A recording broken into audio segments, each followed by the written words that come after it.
Okay, we're recording. Cool. So today's syllabus lasts till 8:30, and we CET. CET.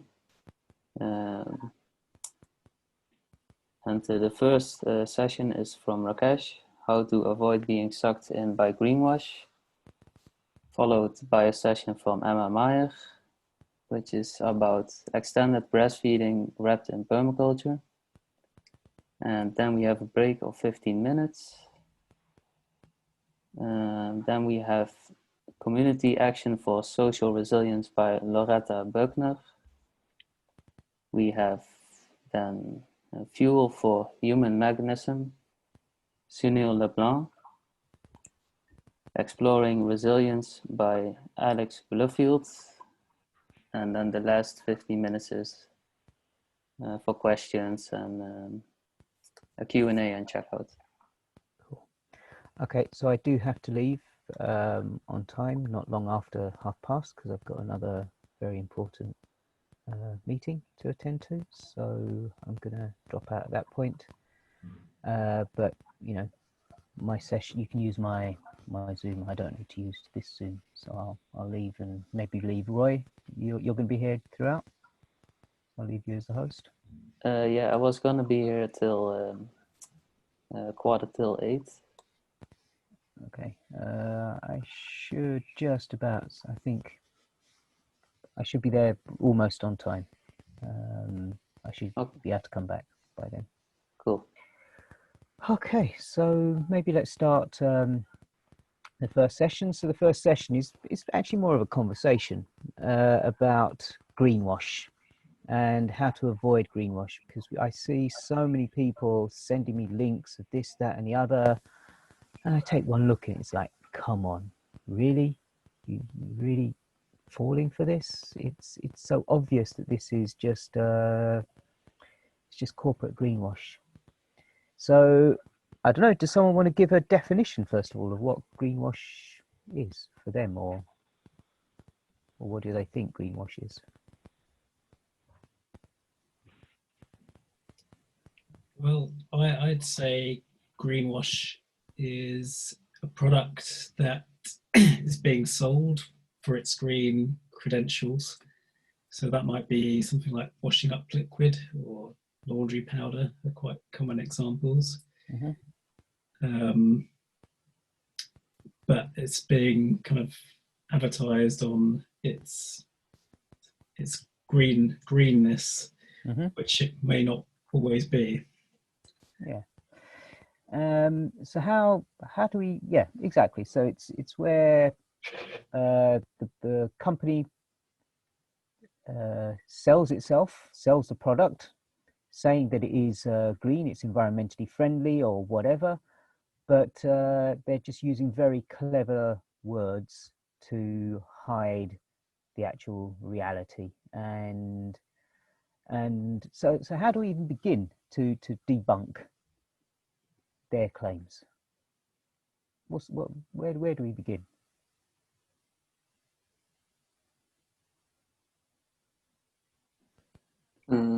If I can say something on this, I think greenwashing it's the expression of the desire of people who want first to have good product and ecological product, and then the companies this desire spread to the companies because they need to deal with customers' desire, and it becomes little by little a real desire in companies.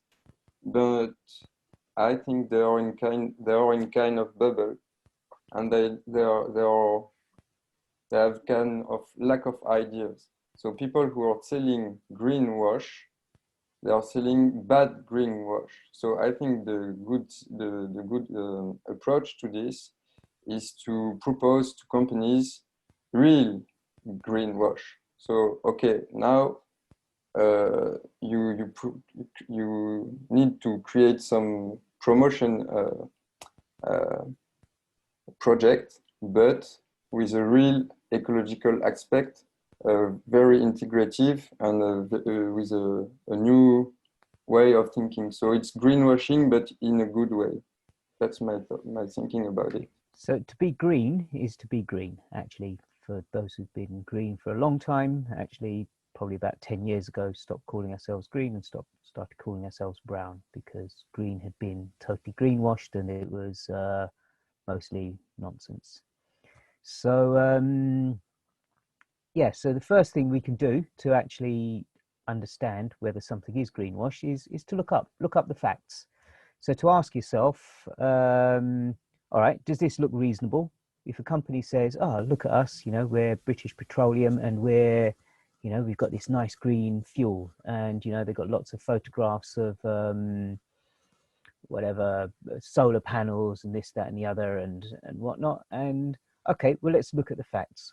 Or Nestle is another classic example, which you know, talks a lot about how it's more environmentally friendly and more people friendly, etc., etc.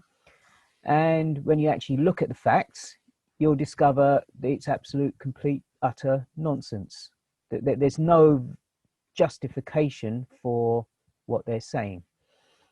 So, I mean, when you look at their websites, if their websites have really nice, clear, verifiable facts that you can double check, that's one thing. But what you find often is it's really vague terms, which are easily misinterpreted. And this ambiguity in their terminology, in their words, means that they can, you know, take the fact that, you know, that maybe they're doing something really hideous, but just mask it because, yeah, maybe 0.5% of something that they're doing is actually okay, because they're putting a little bit of money into one thing, but then they brand it as, hey, look, this is what we're doing in the world, where aren't we wonderful? Whereas the fact that, you know, 99.5% of it is actually degrading the environment or exploiting people or whatever, they've kind of hidden behind you know, the clever wording. So I mean, what we could do is we could look at a product and actually just think about it. And again, this is what people have been trained not to do, because you just consume, you don't think. So when you see a product and look at it and say, well, is this, you know, what's the life cycle of this product? How is it made? Where was it made? Who was it made by? Where did the materials come from? How, when this, you know, stops working, where will these materials then go to? Can they be recycled? Can they be reappropriated, and so on and so forth? And, you know, what kind of waste, what kind of, you know, built-in obsolescence are in these products? And if they're trying to sell themselves as green, whereas you can see that actually it's been made through pure exploitation, or it's been you know, there's been such huge amount of energy put into this. Like, for example, I was invited to a big conference in at Breen, which are the people who monitor. They test everything. So in Britain, anything that needs a health and safety test goes through them. And so they have wind tunnels. They have every kind of testing equipment you could imagine. They have it. And they know how to test every single product, whether it's a nail or whether it's a huge house, or every component that goes into a house. And this seminar was on photovoltaic panels, and all of the facts that they were shouting at us and telling us about is about how this one is good because of this reason, this one is, you know, will produce this much energy and this, that, and the other. And at the end of it, I just, do any of those statistics. So after an hour of being thrown lots of facts at us, I just stood up and I asked, so does that include the numbers that you've just given us? Does that include the embodied energy? And the look on the guy's face, you know, there's about 200 people there in the room, lots of other engineers, and well, no, it doesn't. I said, so all these facts, the fact that you're going to maybe make this much energy from this product, and it's, you know, and it's got this much lifespan, but it took this much energy to produce, whereas something else that would maybe give you half the lifespan, but it actually cost a tiny fraction of the amount to produce in terms of environmental impact.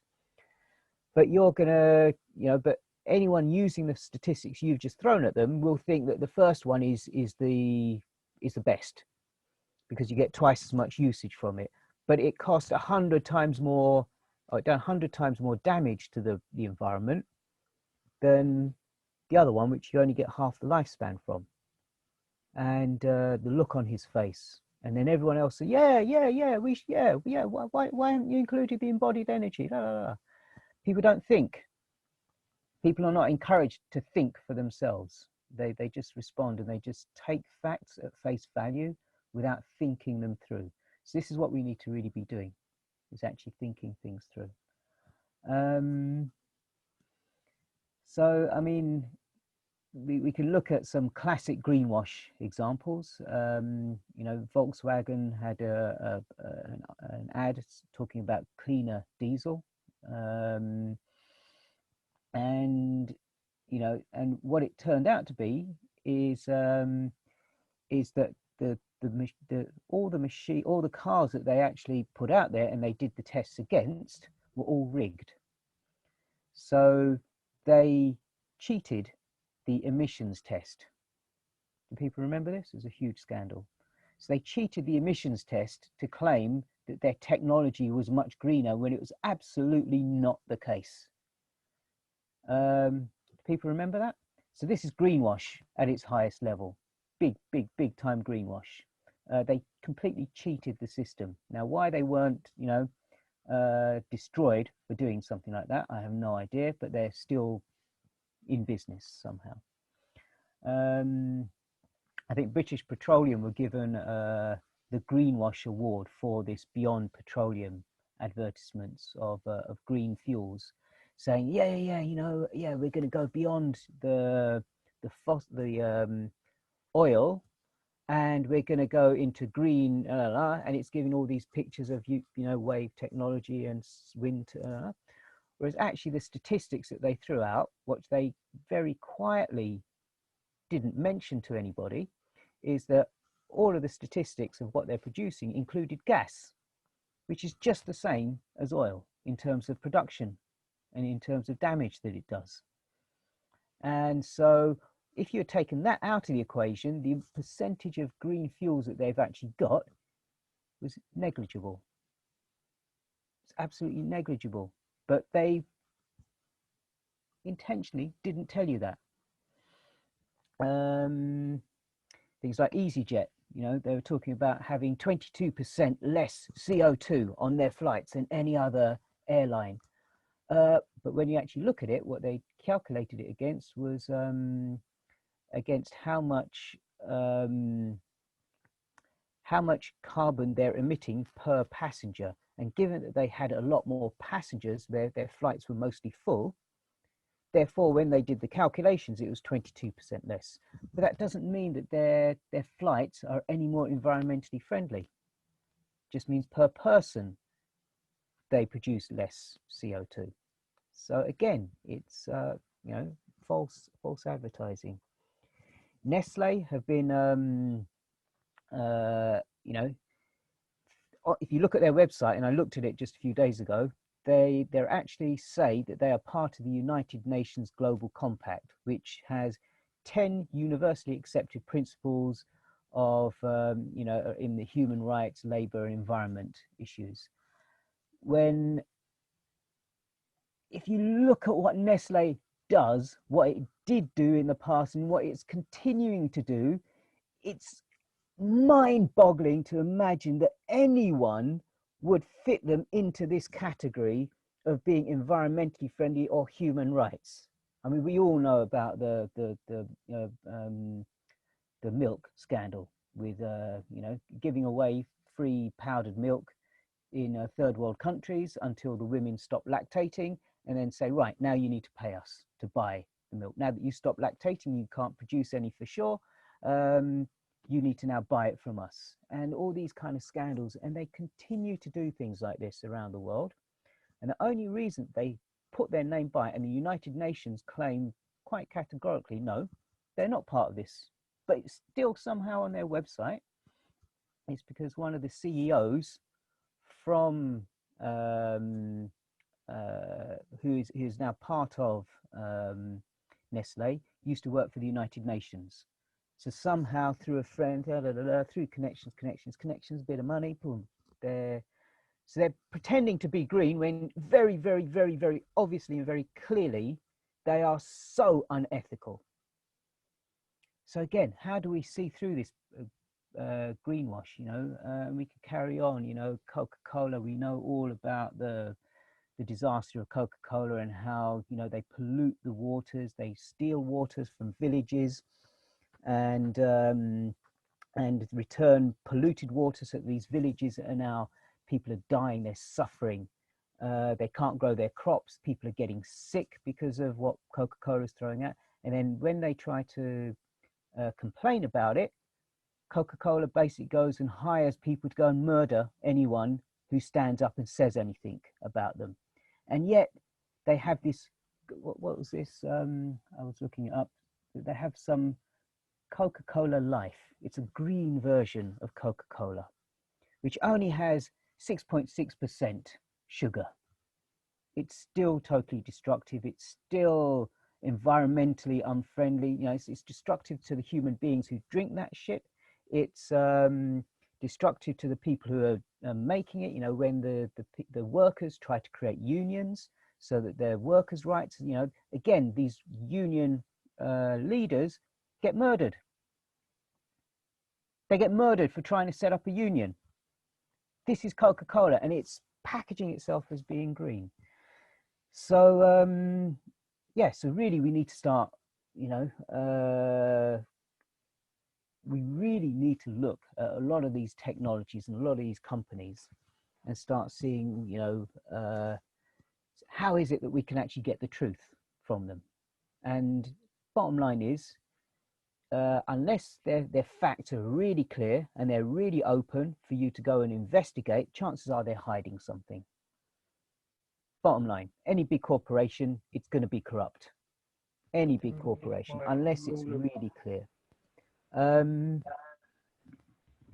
you have something to comment? Yeah, I was going to say my rule of thumb is always guilty until proven innocent. I always For corporations, yes. use anything with the highest suspicion, and then once you reveal, you know, investigate, fine.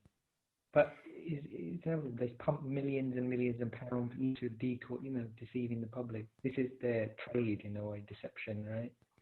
Exactly, and if they spend more money on lawyers, they didn't think it works. Exactly, and they spend more money on lawyers and advertising. Then if they spent that money on actually being green and being environmentally friendly and people friendly, it would make a world of difference. But no, they spend it all on, you know, hiding and trying to justify some kind of green and sucking innocent people who are gullible and believe this nonsense. And oh yeah, look, yeah, I'm drinking green Coca-Cola. You know, thinking it's somehow healthy for you and it's somehow better for the environment. We know that's not the case. Alex. 2 minutes left. Yeah, I was just going to mention another problem is when like really big corporations buy up an ethical company, which has happened quite a lot recently. Like last year, Unilever, who's like a massive corporation, bought Pucker Teas, who make nice ethical kind of teas.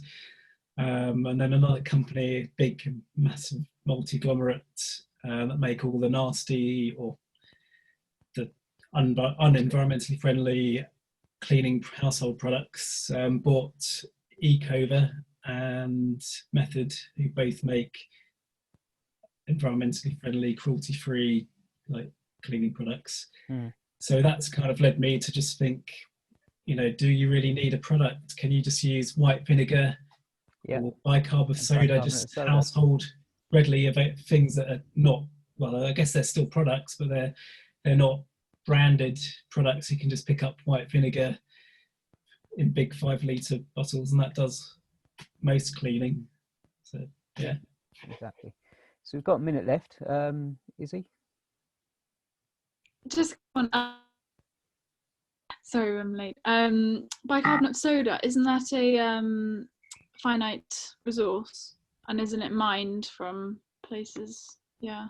Yeah, there are issues with bicarbonate of soda as well, but compared to certain other products, I can understand why. So maybe, you know, looking at things like wood ash, you're making a little biochar cook stove or something, and you just leave a little bit of it to go to ash, and then you can use that. And so there's alternatives. But the key thing that Alex is trying to say, which I agree with, is rather than getting sucked into and buying all these corporate branded things, is to rethink, why do we actually need it? There was a really interesting discussion recently in on our transition town Ilford network, where people wanted to know, where can I buy environmentally friendly milk? I'm like, what? And then they mentioned all these companies, which I believe, Than, you know more about this. They're saying that they're cruelty-free milk. How can you have cruelty-free milk? How can you? Every place I've been, every farm I've been who produces milk or wants to produce milk, whenever we do the calculations, there is no way that you can produce milk without having to kill animals, without having to kill the males in particular, 98% of them, or kill a significant number of the female calves. There's no way you can do it. So how do these companies get away with saying that they are doing it without, you know, ethically, in an ethical way? Tan, did you manage to? I know you were looking into this once, weren't you? Yeah. I think when it's difficult enough when it's just human level, but when you involve other beings and animals and stuff, it's like through and through. There is exploitation at the highest level. So like in the case of milk, it's like naturally, like a cow can only produce milk if it's pregnant. So to keep it commercially viable, you've got to keep impregnating that cow year after year. And 50% of the time, it could be a male calf. What do you do with a male calf? No viable, yeah. Veal, we don't eat veal. Okay, so throughout the process, there is inherent cruelty, and this is the thing. Unless if you're going back to like 3,000 years ago or something, where you were all, you know, keeping something in such a, even then I can't add it up. Feeding people 3 times a day for cereal, milk, tea, milk, cake, milking cakes, milking desserts, milking cheese, butter. 60 million people in this country. How on earth are we going to? How can one animal produce, supply this sort of thing? Yeah, and you know, it's inconceivable, but we don't think about it. yeah, and bottom line is, as you say, that, you know, in order to continue producing this, you have to impregnate it every year. And what do you do with all those extra cows? And I cannot fathom all these companies who are saying that they're producing. I can't remember. They have a term where it's kind of cruelty-free. They have some fancy term for cruelty-free milk, so ahimsa milk or something. It's impossible. I would really love to see what they're doing with all these extra cows that they're bringing into the world, because, you know, after 10 years of doing I think this, there was we a will not company have which space. Say again? One farmer was saying how I think they were trying the slaughter-free milk, so to raise male calves as well, and then try, you know, doing some sort of thing. And because it's just a bull, like a fully grown, like bull, it consumes 3 tons of silage, like just to sustain that bull for a week. So it's like economically, it's like a huge, you know, burden. And then you've got to try to find a way to use it. The way you look at it, it just doesn't stack up, right? It just doesn't. And every time I mean, I've written to a couple of them and I don't get replies back. You know, when I ask them, how are you dealing with this? How are you feeding them? Where are you finding the space for all these cows that you're bringing into existence? They don't reply. So it's bullshit. It's complete, total, utter greenwash. And we need to be really careful that we don't keep promoting this kind of greenwash. Anyway, I'm over time, so I need to get to my next meeting as well. So I'm going to hand over I'm going to leave and I hand over to Roy, who can then facilitate from here on in. So enjoy, and I'll come back just over an hour or something like that when my meeting ends. So see you then. Have fun. All right. See you soon. Thank you. All right, Emma, are you here? Yep, I'm here. Well, then I would say, are you ready for your session? Yes, I am. I just want to check because I never did it yet. To share screen. So Okay, take it. yeah, I would need to be. You. It says that the host. Yeah, you disabled. You need to enable me to be able to screen share. Ah, Is it possible at all? Rakesh, are you still here? No, it's gone. Okay. Well, I'll improvise. Maybe like this. Let's see. I made you co-host. Yeah, I think I can. Cool. That's cool. I've got it. Awesome. Brilliant.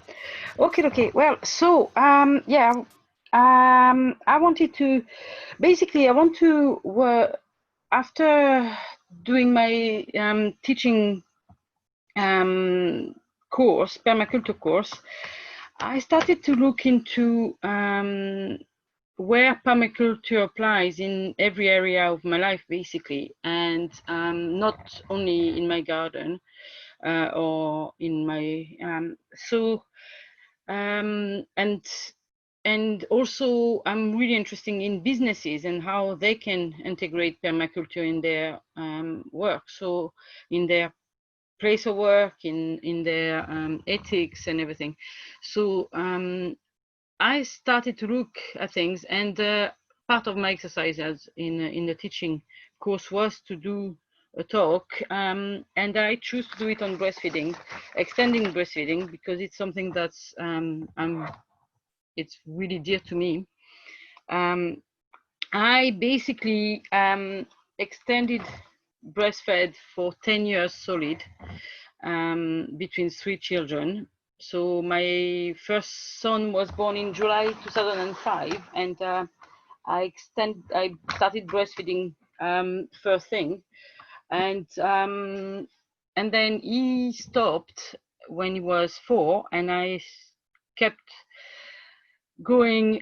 During that time I was pregnant with my second son, and I tandem breastfed both of them, and then my second son stopped when he was 4 as well, and in between time I had my daughter, and she stopped when she was 3 months short of 6 years old.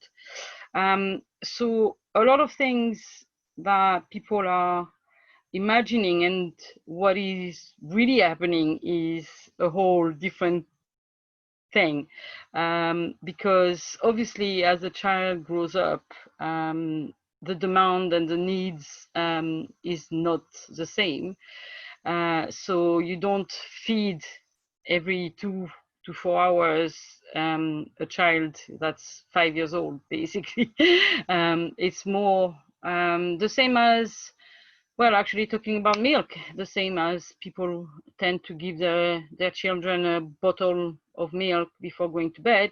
I used to lie down with them and breastfeed them. And what happened to me basically is when my first son Alex was about 4 months old, I looked at documentary about extended breastfeeding, and this woman said a sentence that just like clicked to me. She was extending breastfeeding somebody like their child was 7 or something, and she said, look, I can provide milk. Why should I give milk that was made for another animal, another baby, rather than when I can do it? I mean, if you can't, fair enough, but so that really went and shook me to the core. And so 6 months went by, and Alex was not showing off any sign of stopping. And then 8 months, 10 months, a year, and then I got pregnant again, and that changed a little bit. At one point he was not so keen on it, and I let it go. And then he came back again. And I learned later on, when I looked into tandem breastfeeding to know how to do it, that yeah, during the pregnancy, milk quality and taste and everything changes, so that sometimes children wean off. And then yeah, I looked into numbers recently, and apparently when I did it, when I started, really it wasn't like maybe 10% of the Scottish population really was anywhere close to extending breastfeeding. I think the numbers are rising, and before in 2005 when I started, I'm pretty sure that there were less than 0.5% of the population was breastfeeding at the very beginning. Now it's way over half of the population, and now I think, if I remember, because I had notes and I lost them, so I'm trying to rack my brain. But I think now in 2010, I think it was 18% of the children over the age of 1 was still breastfed, and 2019, it's in Scotland I'm talking, 2019 it's 23% of the children who are over 1 year old and still breastfeeding. The advantages are huge, basically. There are, I mean, there is a list long as my arm. It gives them a lot of immunities. Basically, there is cell traffic between the lips and the nipples. So if a child is ill, even if the mom doesn't know that he is under the weather and everything, the milk will give information to the body, to the mother body, to get according, white cells and immune system. It gives me vitamin and nutrients. It's so much less fuss and than bottles and everything. Such an easier, convenient way to do it. Also, when the children are very ill, that prevents dehydration, and in a massive way, because if they've got a tummy bug, because it's the formula of the milk, it doesn't upset their tummy, so they can still drink it and they can still actually keep it, and it prevents dehydration. It provides antibodies. Psychologically helps as well. It provides a safe place for the child. So as the child grows up, people think that it would actually, kind of keep them in a cocoon, but it's actually not that at all. Psychologically, it gives them this space and of safe. They know that if they hurt, they're upset, they're distressed for any reason, because the world is so frustrating when you're little. It really gives them that space, so they know they can go and explore, because where they are, when we are breastfeeding, when we are close bonding, it's safe. So they got this within them. When mothers are tandem feeding, the priority is for the newborn always. So the body is adapting for the newborn, not for the toddler, obviously. It prevents loads of things like diabetes, like obesity. It's like it prevents well, it doesn't prevent, but it really gives a better chance against cancers, ovary cancer and breast cancer for the mother. And so it really does have a wide range of support, bonuses. Basically, there is a lot of negative things, and most of it is really the support, the lack of support, and the preconceived ideas from society. You know, I remember when Alex was probably just over 2 years old and Elliot was 6 months old, and I went shopping, and Alex had a massive tantrum. He really was at the end of his tethers, and we were in a shopping center, and I just like snuggled him. My second son Elliot was asleep in the pram. I left him there next to me and cuddled Alex and fed him, and somebody out of nowhere, a man came and asked me in really quite a strong term, you know, when do you think you're going to stop? And when is he going to stop? And I actually answered, usually it takes 5-10 minutes, but I think it's a sore one. He's tired. It might take longer this time around. But people do feel that they're entitled to judge you and to actually, you know, talk to you about what you're doing. It's a shame, for example, that it has to be in the law that women can breastfeed everywhere in Scotland and in UK. You know, it's something that should not be in the law. It should be something, you know, natural. So there is pressure for moms. There are restrictions as well, you know, in alcohol, cigarettes, a lot food as well. Some food are not, you know, really good to be eating when you're breastfeeding, because it affects the change of the taste. Sorry, Emma, can I Yeah. answer? Yeah, Alex has a question. Oh, sorry, I didn't see. I can't see the. Yeah, of course. Hi, Emma. Yeah, I mean, I was just going to say that I think in the especially in this country, in the UK, I just think it's just shows people's disconnection from nature. Totally. It's like you couldn't get anything more natural. It's the most natural possible thing a mother can do. It's kind of, it just kind of shows where we're at, really. It does show in. It's mainly in what we call developed countries, where, you know, the disconnection between what our body are made for and made, you know, and because those people will not have, like, people who are upset because they see a breast won't have an issue seeing a breast in an advertisement, you know, 3 meter by 4, showing like a tiny wee bikini suit. That's not an issue. But having a mother feeding their children, and I mean, I have been around people breastfeeding, and honestly, I don't know anybody that actually show boobs whatsoever.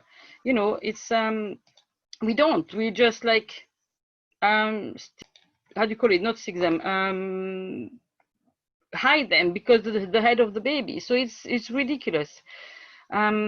I wanted to go to the permaculture, so I'm trying to share now. Yes, do you see that picture at all? I lost everybody. Did I? Now I can. Yeah. We can now. Yeah. Oh, yeah, and can you see my arrow as well, like the mouse? Yeah. Cool. So that's the 12th principle of permaculture, and I wanted to go through it quickly, just to show how actually it works within, you know, the breastfeeding works within the oh, help me now. Within the principle? Yes. Oh God, my brain. See, that's one of the things as well. When you've got a kid and you are breastfeeding, your brain is gone. That's it. You know, you just pack it and it's away. So you lose track of your talk, of your sentences. So the first principle is observe and interact, and obviously you do, like, from day one. You've got your tiny wee baby. I just want to take a parenthesis. I want to do a bracket though. I am not bashing mom who choose to breastfeed, to feed by bottle, because that's something that some mother do, and because that's what they need to be doing for their children, for themselves, for their sanity, for anything. So I want to be very clear about this, because we, you know, a lot of mom, even if though they can breastfeed, they choose not to, and they've got personal reason, and you know, that's fair enough. So, but right, so back to that. First Anna? one is observe and interact. And so yeah, you do with the cue of your children, you always look at them and see when they're telling you when they want to feed. Catch and store energy.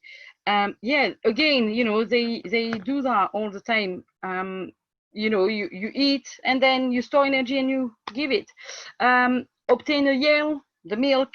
Apply self-regulation and accept feedback. Again, I know, Roy, I'm at the time, so I'll be fast. I'll just say maybe just finish what you're saying, and people can just take a break now for 15 minutes, or I stay just had a with your quick session. question as well, if possible.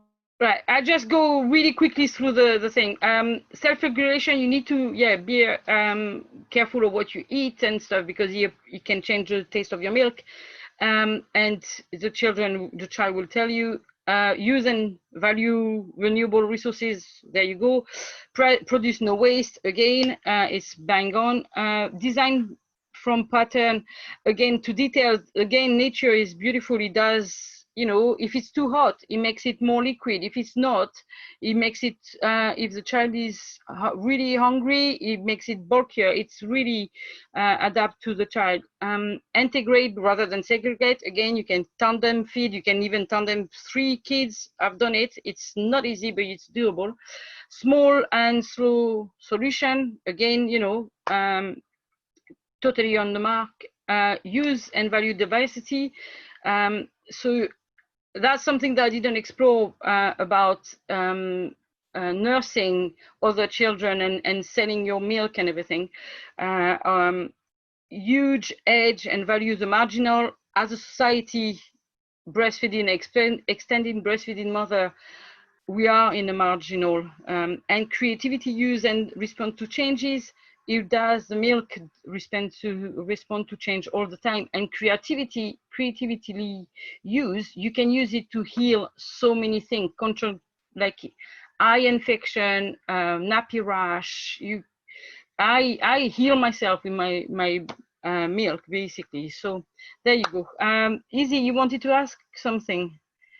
I just wanted, as just maybe a slight counter argument. I fully support everything you've said. I'm just also wondering, because I mean, we have family friends. I must admit, I come from a bit of a biased family who are kind of different to me. But no, we have family friends, for example, who did the same. They breastfed their kids for years and years and years, like I think till older than 4. And my mum was like, okay, that's a bit interesting. But she just noticed that all the kids that she's seen, they're very clingy with their parents, so like, it really creates this like attachment, which I don't know if it's good or bad, but yeah, I don't know. What do you think about that? Yeah, I didn't notice that with my children at all. My daughter was very clingy, but I split up from her dad when she was 3, so that was more from that. Both my son were completely independent, and I mean, when I say completely independent, at 4 years old, my son would go to nursery school on his own if I let him. You know, he would. Yeah, I actually, there might be other reason why they happen to be clingy, but I wouldn't put it on breastfeeding, because the thing about being, as I said, the thing about that, having that space for the children, give them this inner peace and inner safety where they can actually go from, and being completely independent and go out from. I mean, that's my personal experience, and I see with my toddler that you saw on a video sometimes, is 18 months old, and yeah, he's not clingy at all. is really independent, and I chase him around the garden because he just like does his thing. So I mean, personally, I wouldn't put it on breastfeeding. It'd be some other mechanism that's working at play, I would think. Can I say something, Emma? Yeah, of course, Kasia.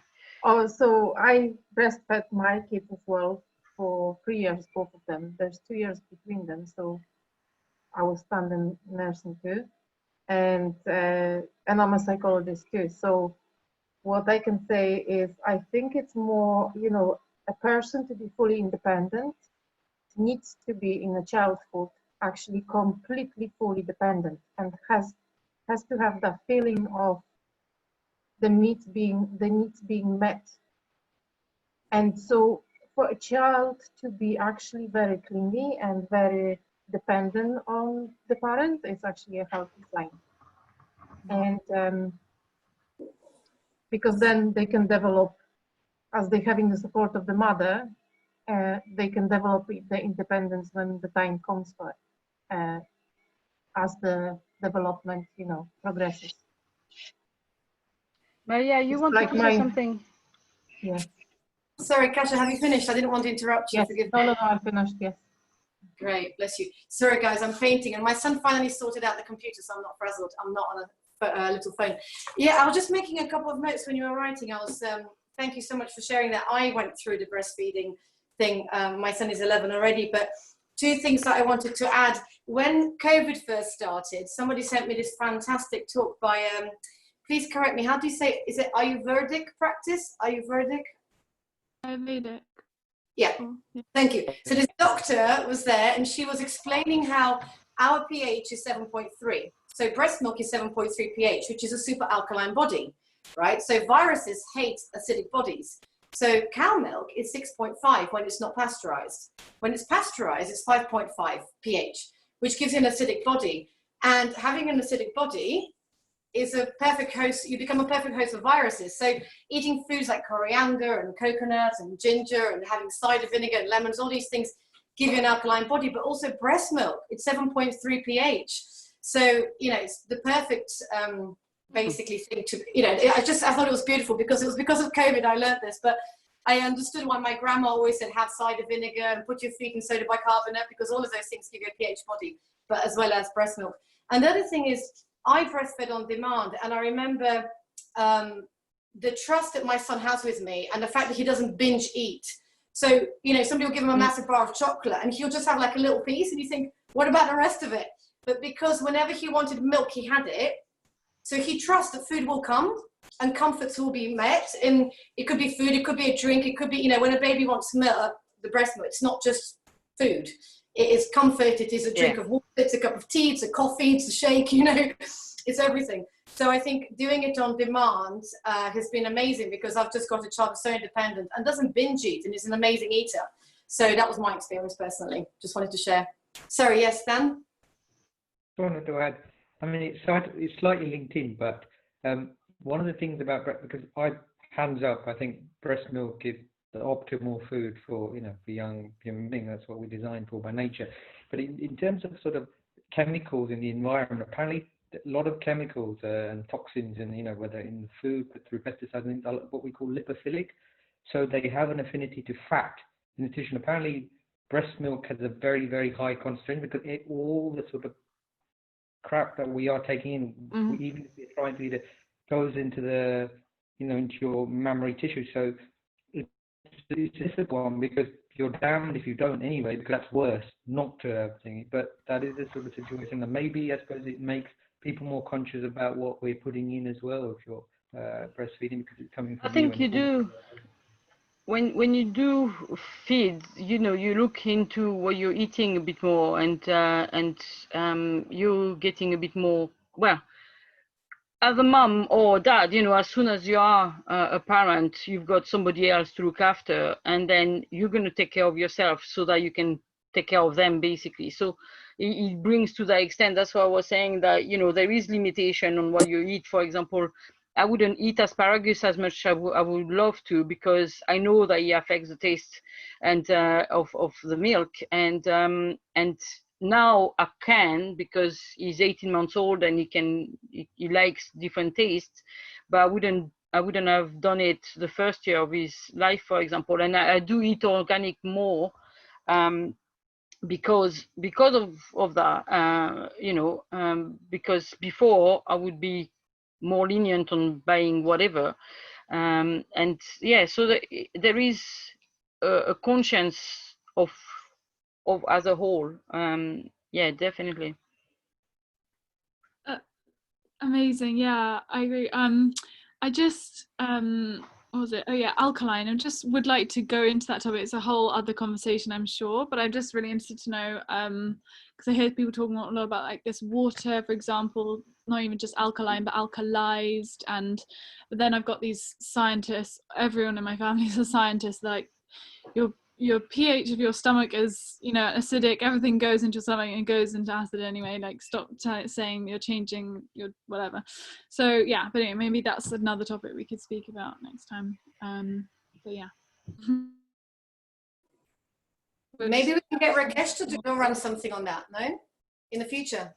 Or somebody could do a talk about the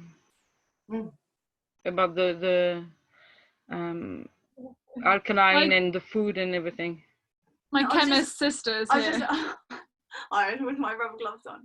I was just thinking though, because when you drink an alkali substance, your stomach, because of its strong acidity, it's just going to act as a buffer. So anything that you drink which is alkaline will literally be buffered by the acid, and it will just be like neutralized.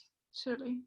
So when you add a small amount, like a small quantity of alkali to an acid, if it's a strong pH, or if there's a large quantity of it, it's literally not going to really make much of a difference. It will literally just be neutralized. That's my only thought behind.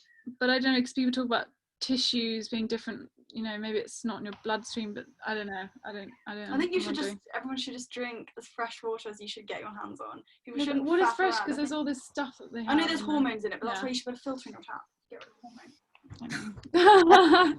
I would be interested if anyone knows. Yeah. If anyone knows. Thank you very much for your inputs and everything. But yeah, now I'm gonna look into it definitely, because it's it's quite food for thoughts again. Thank you. Thank you so much. Thank you, Emma. Thank you, Emma. Sunil, are you here? Because Sunil is gonna talk about fuel for the human body. So yeah, he's quite knowledgeable in nutrition and stuff. So who knows? I need to be away for a minute, but I'll come back in a jiffy. Okay, cool. Yeah, I've got a movement session now. But what's his session specifically on? It's about community action for social resilience. Oh, but the one who's supposed to do that isn't here yet. Okay. Well, maybe I'll see how long this movement session is, and then yeah. Are you having a break now, or? Yeah, just 2 minutes left on the break time, and yeah, let's see if she shows up. Okay.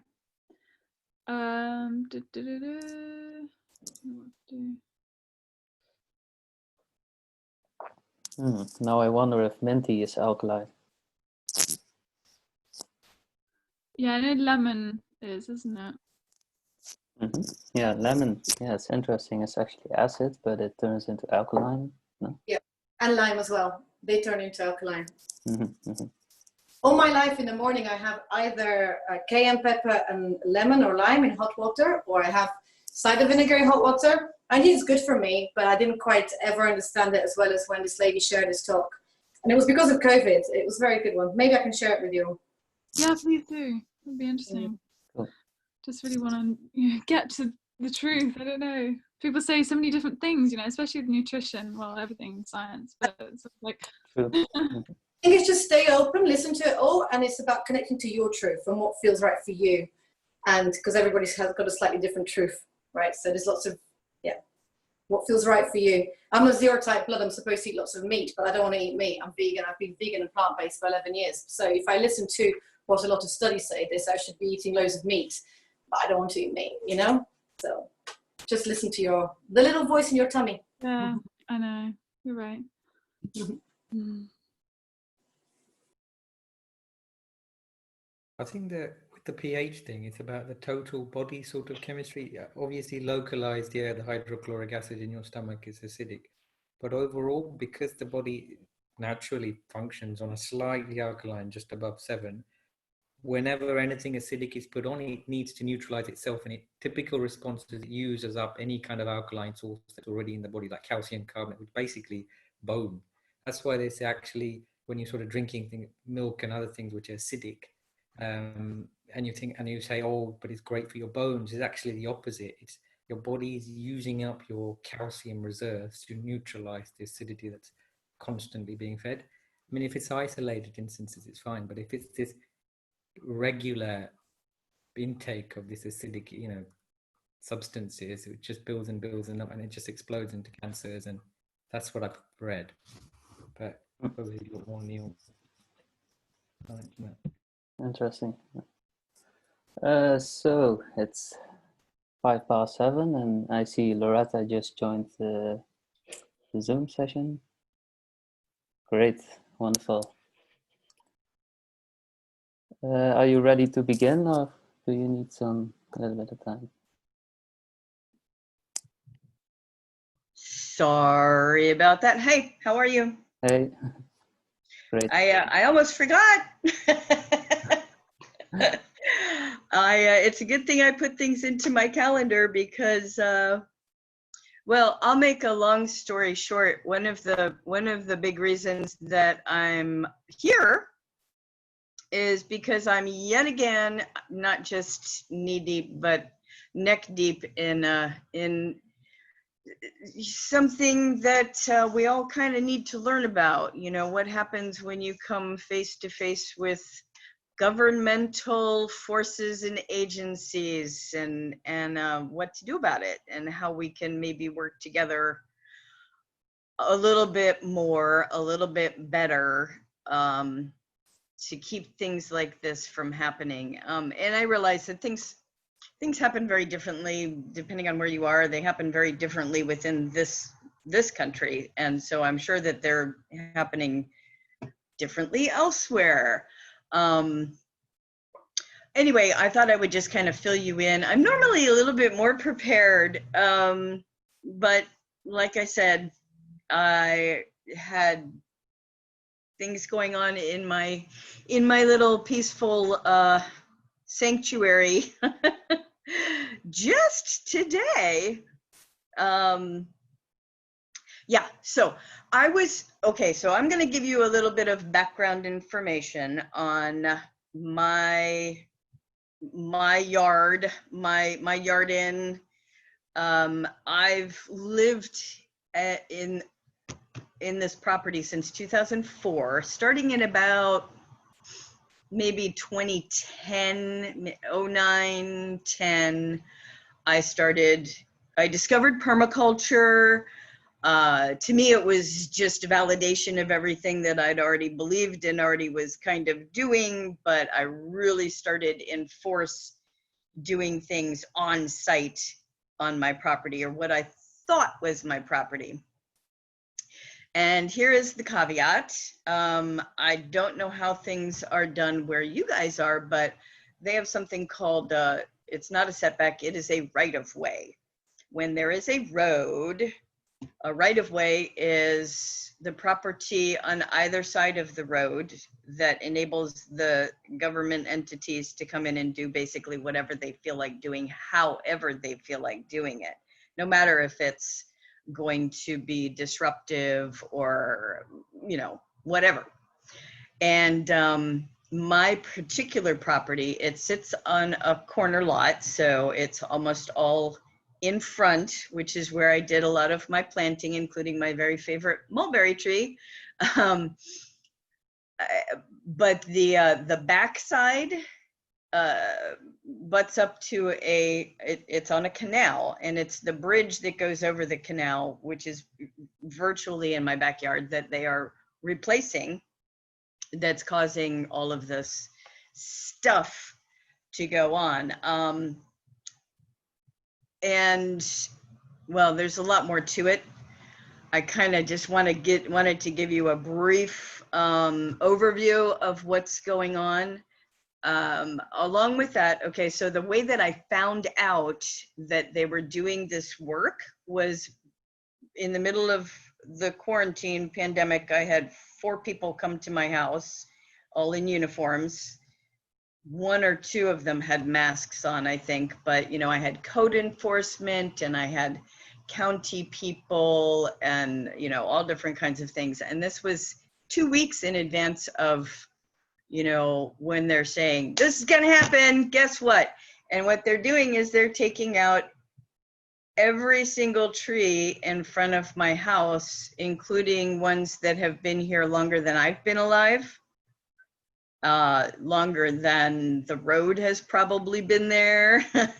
There's this one big, huge, and anyway, I've built my whole on-site habitat around this one particular tree, which is, it's valuable. I've even had landscape people come and ask to purchase it. So anyway, if I'm getting a little random, anybody just feel free to jump in and say, hey, I got a question, and to help me redirect. You good? Okay, thank you. Thanks. Thank you, Roy. So 4 people at my door, that was when I found out about it.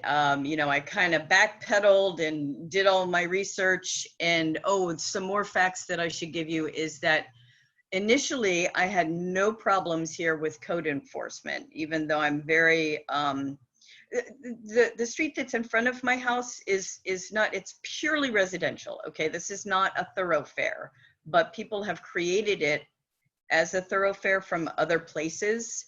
And that's the main traffic problem that we have here. And their way of fixing this is to widen the bridge and add sidewalks on both sides and a sidewalk in front of my house, and none of which is necessary. We have, you know, 500 max residents here.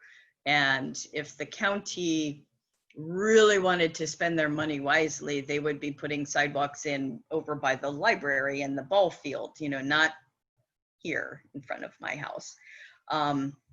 So anyway, I didn't used to have problems with code enforcement. This started happening, I think, maybe 4 years ago. They changed some policies and allowed people to rat on their neighbors, basically, report, what's the word? I just lost it. Anonymously. I was going to say unanimously. Yes, I'm going to report unanimously.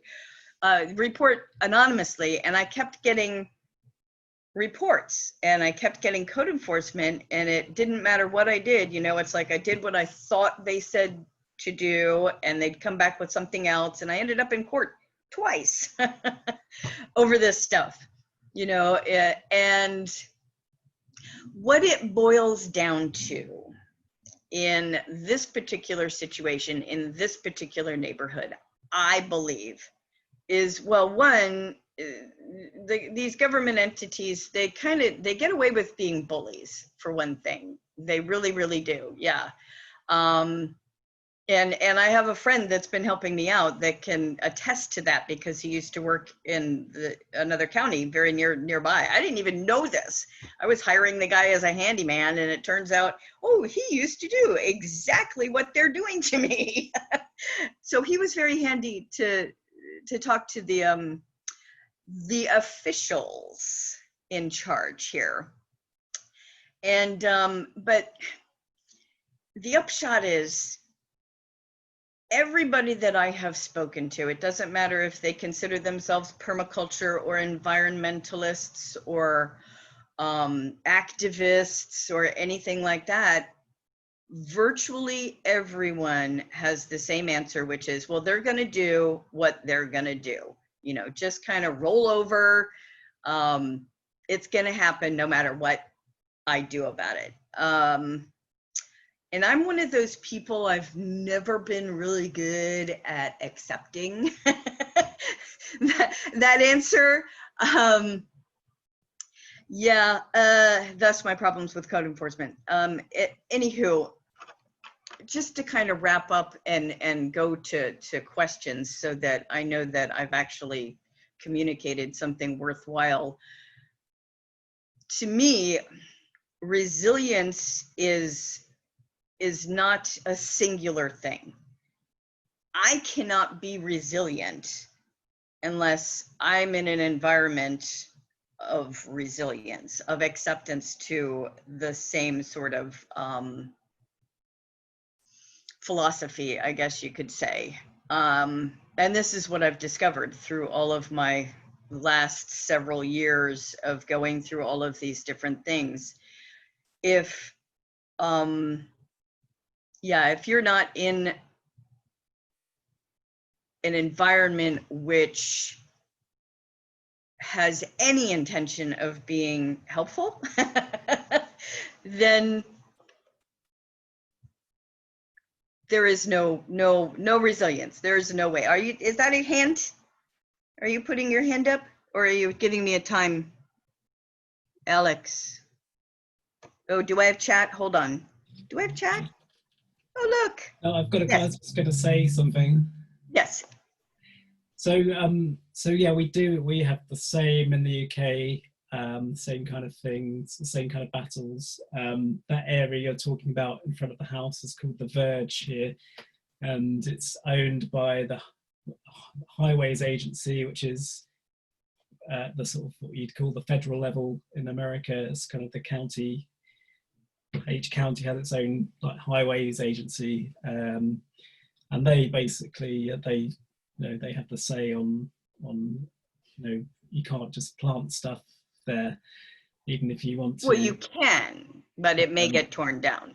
Yeah, exactly. Yeah, but I mean, in our local sort of town, we've sort of come up against our town council when we tried to pass a climate emergency, because some of the councillors didn't want to use the word emergency, so it kind of got deferred and kicked down the line to the next meeting. But eventually they did pass something.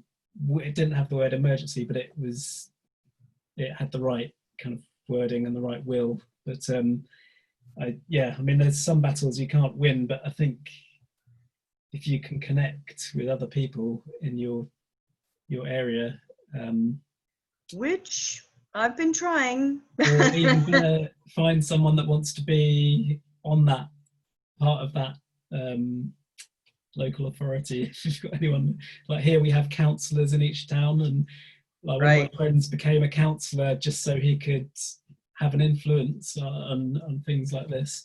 And through his influence, we've been able to plant trees, been able to persuade our council to plant trees on council-owned land.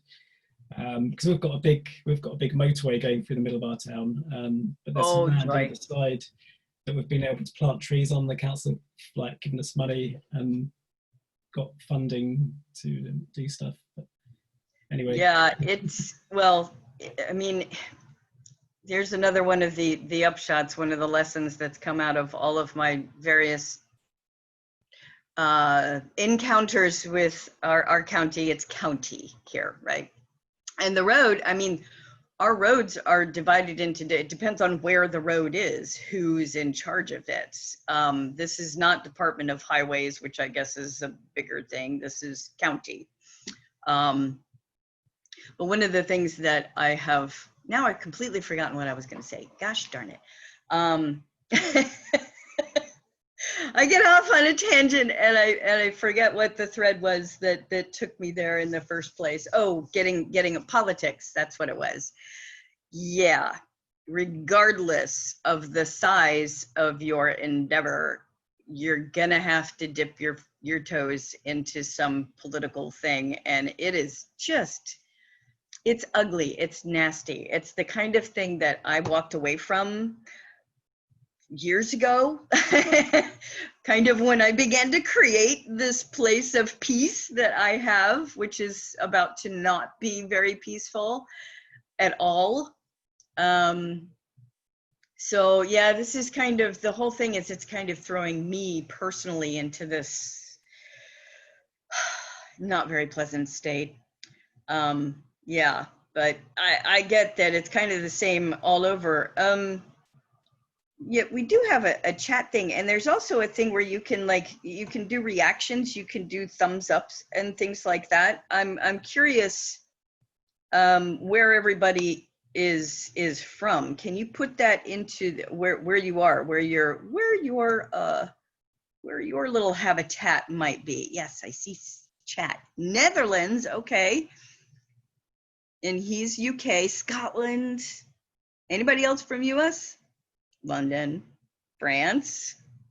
So awesome. Okay, so Bulgaria. Wow, we're like all over the place. Okay, so we have heard that the UK is definitely similar, if not the same, which that's not very surprising. We've gotten most of our legal stuff from UK here. What about Scotland and France? What about the other countries? Is this the same? The way that they deal with things in your area, is it the same, or is it similar, or what are the processes? Who owns what? I guess we could go into like an ownership sort of inquiry. Anybody? Yeah, I would like to speak about that. Yeah. Well, I'm definitely not very interested in all the bureaucracy and all the political games that they play. Mm-hmm. So I'm easily bored when I read all these regulations and rules and the things that they say. So I'm really easily bored. But I do hear similarities in what you say and what's going on in terms with government agencies, bodies, which own land, and yeah, it's a whole political game. Like an example that happens here in the Netherlands is, for example, you bought a piece of land which has a destination for forestry. Okay, well, cool. I'm going to build a food forest on it. But then they say they have like, I'm not exactly sure what it is, but they saw the land and they say like, okay, well, it's not like this kind of forestry anymore. It's now moving more towards a production system, like food producing. So we're going to change the law, and you have to pay more. But who changes that? I mean, like, how do they go about changing? Yeah, that's a good question. I don't know. Who gets to know? Who gets to vote, right? So it's kind of vague, and but the big problem here is that people just don't know what to do. They're lost. Right. They're like, oh, the government asked me for more money, and I don't know what to do. So there's a lot of problems going on in the Netherlands with this. Yeah.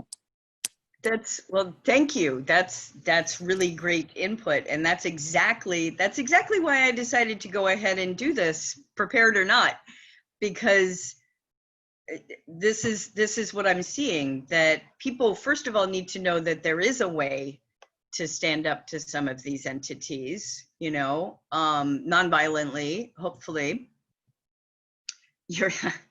Yeah, I hope that is not true. I have pursued, so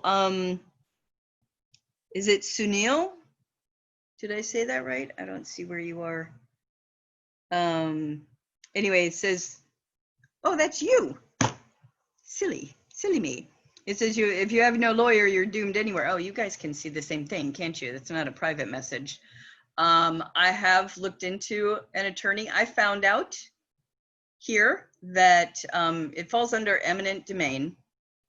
Eminent domain meaning they can come in and do whatever they want in whatever way they want.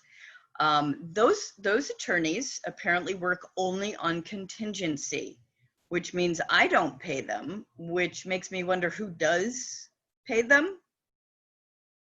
If they're helping me,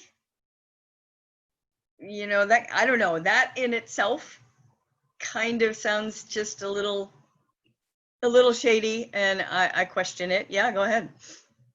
Alex, go ahead. I'm sorry, you can't see where I'm pointing, can you? So yeah, I was just going to say that there's been a big struggle here in the UK with planning laws for low impact dwellings, things like straw bale buildings or little buildings in the woods.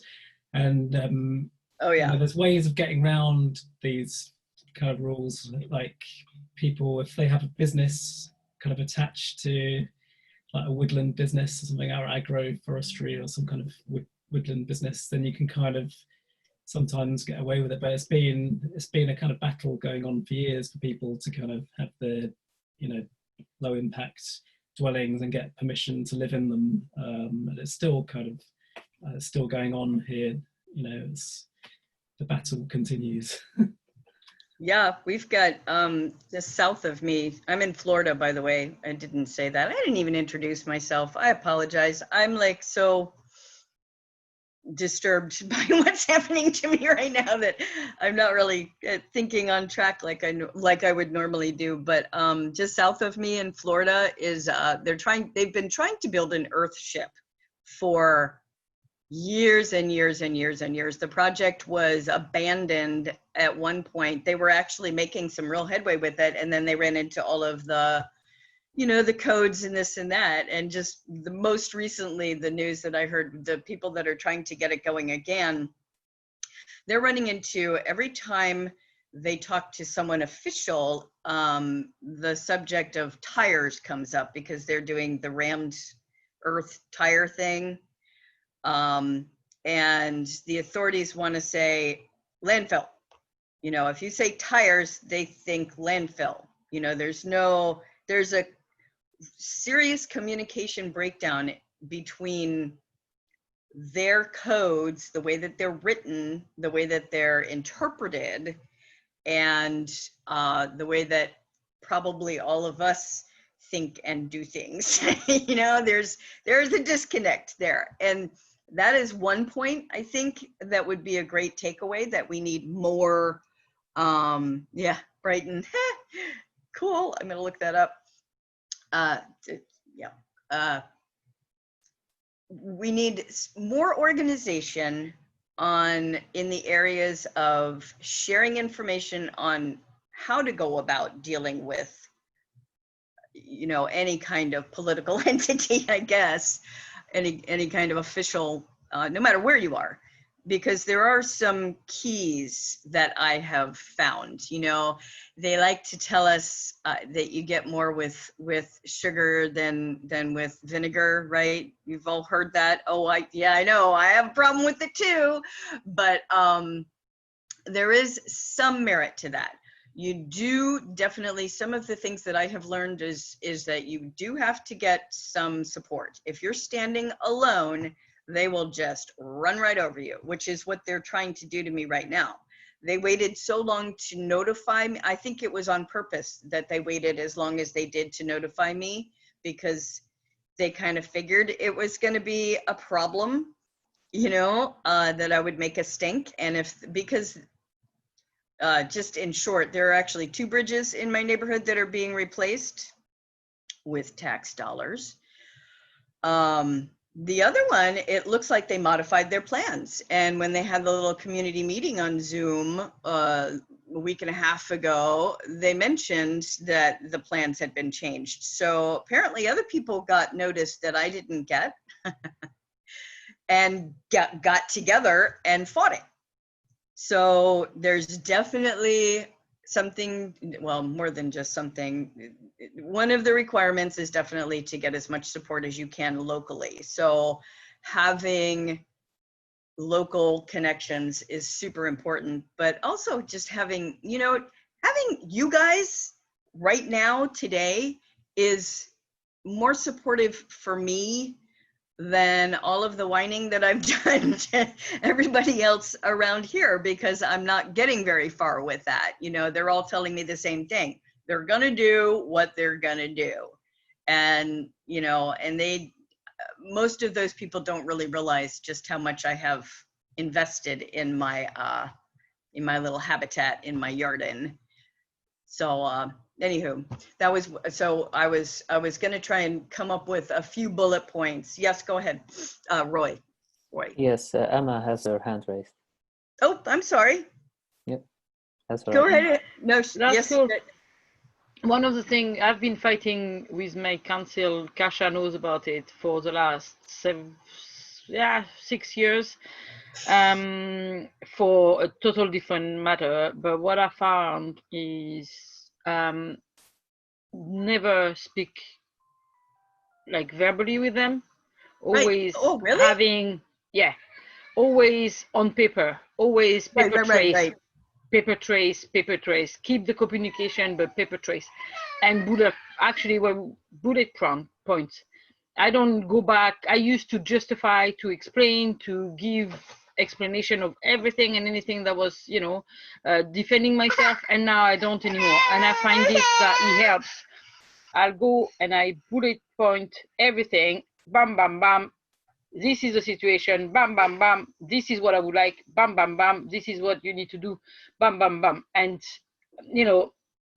because if I focus their thing, and they usually come back completely beside, oh, sorry, I've got my wee one chat whining.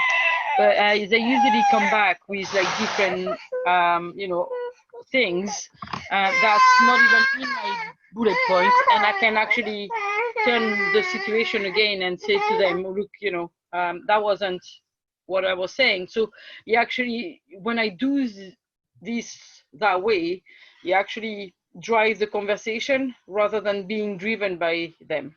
If you know what And I that's mean. yes, that's great. See, this is what I'm going to make notes. I don't know where I'm going to post them. It would be great to kind of brainstorm some ideas of where to gather this information together, to have like a, some form of guidance for the people that are dealing with this, because that is super important. And it also helps to have people there with you. Well, especially. Oh yes, always. And also they are trained, like literally they are trained, all of them in France is the same techniques, right? to not answer, basically, to not answer a question that the people raise, and to have their own agenda, and not showing their own agenda. Quite anecdotally, they give me, the people that I'm dealing with, they don't answer me for weeks and weeks, sometimes months. And then if I don't answer within 2 weeks, I'm getting, they're so allowed now to I do that. I don't deadlines, answer for 2 months. Last time I answered tonight, that was 8 weeks since they sent me the letter. I was like, you know what, we can play both. So, but yeah, it's within the job application, I think. Which is so sad, but that's important to know. So I'm going to start compiling a list, and maybe we can, if maybe we can share it in documents in the group, and that's a start. Because obviously I'm not the only one that's had some of these experiences, and we can kind of try to boil things down to something really useful to somebody that's in the state that I'm in right now. And I think we're out of time. Yes, you can share the notes with the group. Oh, cool. All right. Very nice. We have 2 minutes left. We do. Okay. Yeah. Awesome. This has been really nice. I'm hoping to garner some more support or knowledge from. Everybody know who Derek Jensen is? He wrote. He's an author. He wrote Endgame. He writes a lot. He's very environmental. Amazing. He's done. Yeah. Awesome guy. I'm doing a course with him right now, a writing course, because I just want to know, he's reaching a lot of people, right? Books are one way to get information out en masse. And that's kind of where I think that we need to take this sort of thing, this combined knowledge. You can use also, like books are good, but if you want to reach people fast with modern things, YouTube channels, Facebook pages, social media is like basically the easiest. A blog as well, All of which I have and I underutilize. I meant to actually do I wasn't sure if I could share screen or not. I was going to show you some of the things that I've put together, but I can share that to the group itself, maybe. Maybe we could do another brainstorm, like another. I need to put my video off. Sorry, but I'm still talking. But maybe we could make another session into tactics and tools to deal with people, and that would be an interesting. Maybe Roy, do you have a list of the potential talks for the next sessions? Not yet, but yeah, definitely keep in touch and we'll organize. Yeah, that would be an interesting. Just a brainstorming session would be phenomenal, I think. Yeah, Cool. I do. Yeah, I do too, and I'm so happy that we were able to do this one today, last minute, as it did come off for me. I mean, I would have shared it more if I had remembered. Oh, but thank you very much. Yeah. But yeah. Thank Okay. you all. Thank you all. And what's coming up next? You put it in there. Wait. Yeah. Up next is fuel for human mechanism. Interesting. We hand over to Sunil. I'm gonna hang out for a little bit. I will mute myself. Right. Hello. It's good. Right. Okay. Nice. So I can share my screen. I present myself to people who don't know me. So I'm Sunil. I'm from France. I'm in Paris, and I work. Bonjour. Hello. Bonjour. I work as a health coach, and so I work also with Rakesh about giving naturopathic courses. So I want to share with you some things about food, and I did a previous session about food is fuel, and now I want to talk more about the different approach we can see food. So let's share my screen. Tick, tick, tick. And this is it. So do you see my screen well? Good. Yep. Okay. Good. So fuel for human mechanism. So we have 5 ways to look at food. I propose you five ways. Okay. So the first ways I propose to look at is the acid forming food. So acid forming food. So many people are talking about acid forming food and the acid base equilibrium. So this is about acid base equilibrium. So what is important to understand first is that the food we bring in our body, it's the goal is to give energy and materials to build the body. But to process this food, it needs a certain amount of energy to become nutritious to your body and totally useful. So energy and materials, when you eat and you transform it, it alkalizes your body, because it's building. The alkalizing side in pH is something anabolizing. It creates, is building. And the energy used by the body to transform the food in simple, maybe you can see this. Energy used by the body to transform food in simple element to create what I wrote it. Energy used by the body to transform food in simple elements. So this energy creates metabolic waste, and that's waste or acidic. It acidifies the body. So it means that when you use your body, you activate your body, it uses energy, and so this this energy you use, it creates some waste because you are activating your body, and that's what is damaging the body. It's little by little damaging it. So it's acid side of chemistry.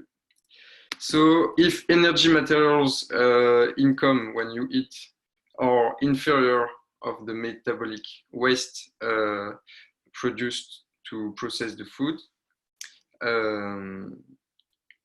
we can call this food acid forming food, because you eat something, you take a lot of energy to transform, process, digest it, and you get a little amount of energy. So the balance is more in the destructive way than the building way.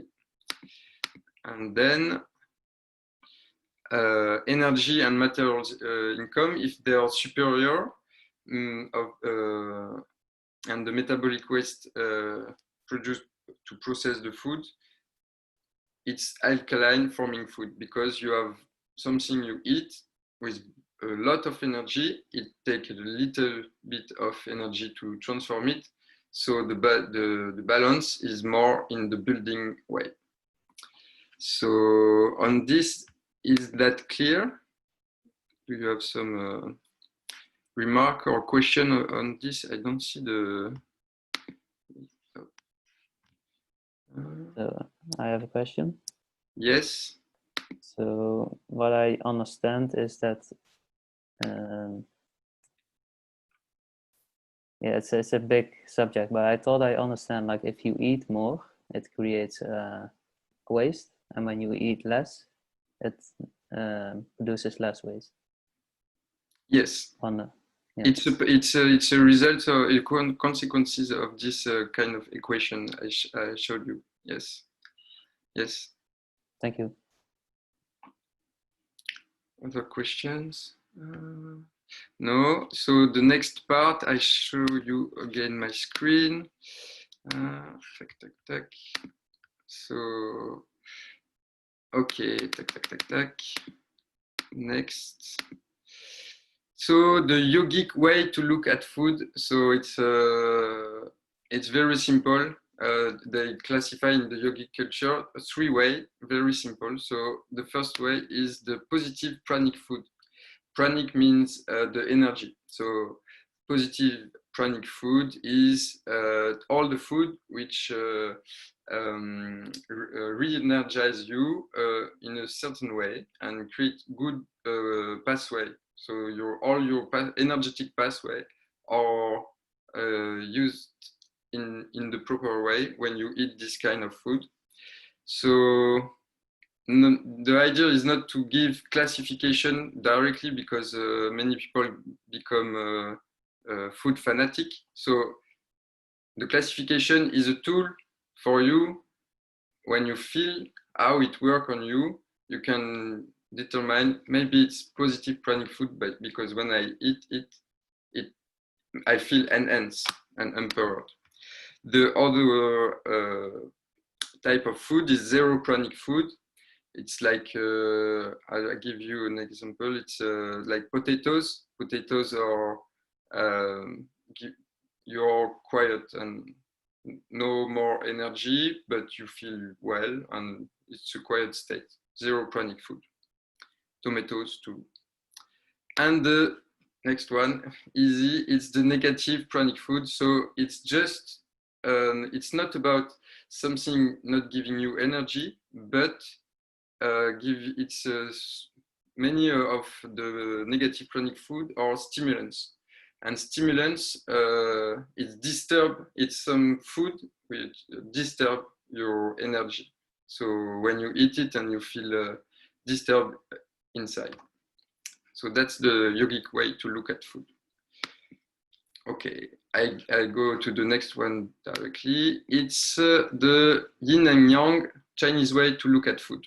So they have another way in China. So it's a little more complicated, but let's see. Yin is the yin part is the universal force, and it's the centrifugal force. Centrifugal force means when you have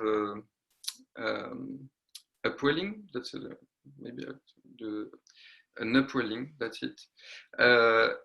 You have a force which go larger and larger. So the yin force is the force which expands. Then you have the yang, which is the opposite side, and the yang is the force which push inside and constrict. So they just see everything about these two forces. So to them, the main thing is to look at how the body is and what kind of force is predominant at the moment before eating. And the idea is to use food to balance the excess of these forces you have. Some people are really constrict and very active, very tense. They are too young and they need some yin could be food, but other aspects. So they will expand a little bit more. And people too much yin, they will expand and be lazy and without force. It could be physical, but it could be mental too. So, and if the food makes you, when you eat food, you have to connect with the feeling of, I feel expanding. If you eat a lot of fruit with a lot of water, you feel expanding and really, but if you eat some other food which contract you, for example, coffee, it's something really young, you feel constricted. So yeah, that's it. If it makes you constricted, it's a yang forming food, and if it's expanding, it's yin forming food. Do you have questions on this? I need to block sharing screen, I think. No. Okay. No question. I continue. No. Okay. Okay. Let's continue.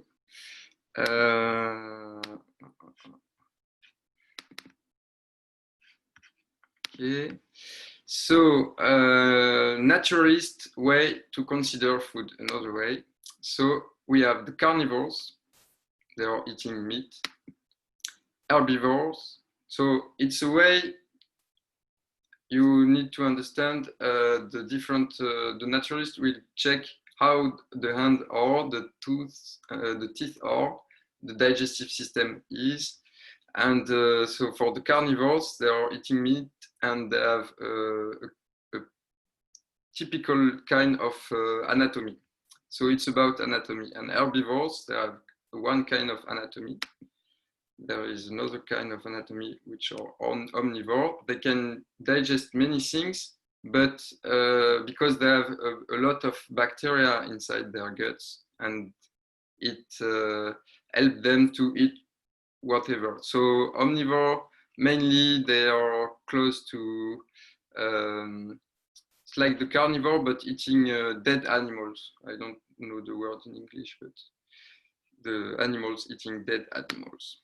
And then we have the frugivores, which are the monkeys, and our body is designed like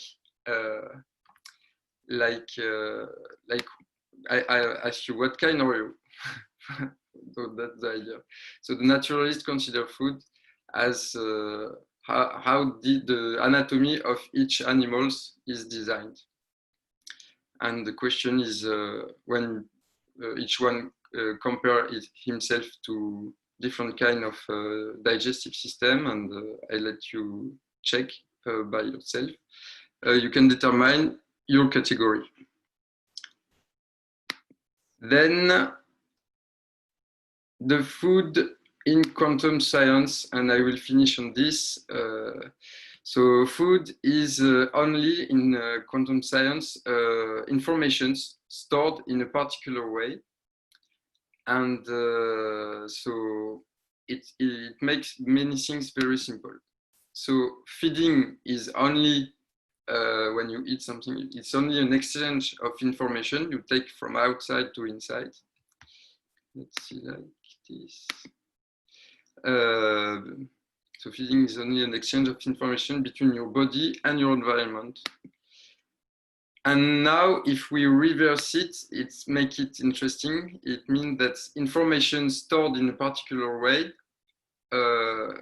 or only food.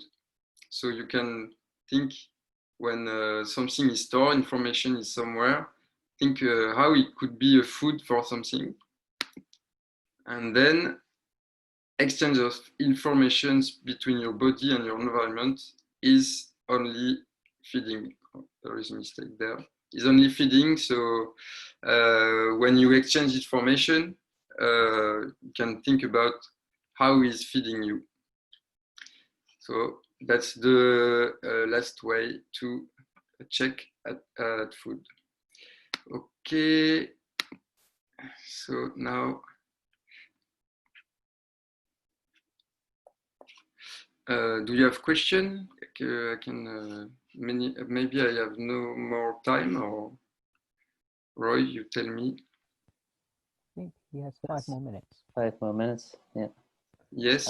I didn't get those last questions, to be honest. The last statements you made, I didn't quite catch. You want I do it again? But you okay? It's because the Or way. could someone else explain it? Yes, if someone else understood it, would someone else yes, like to try and? Okay, well, I really need to go right now, so. Okay, take care, Roy. See ya.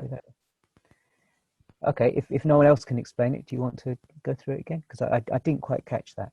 Yes, okay. So I share my screen again.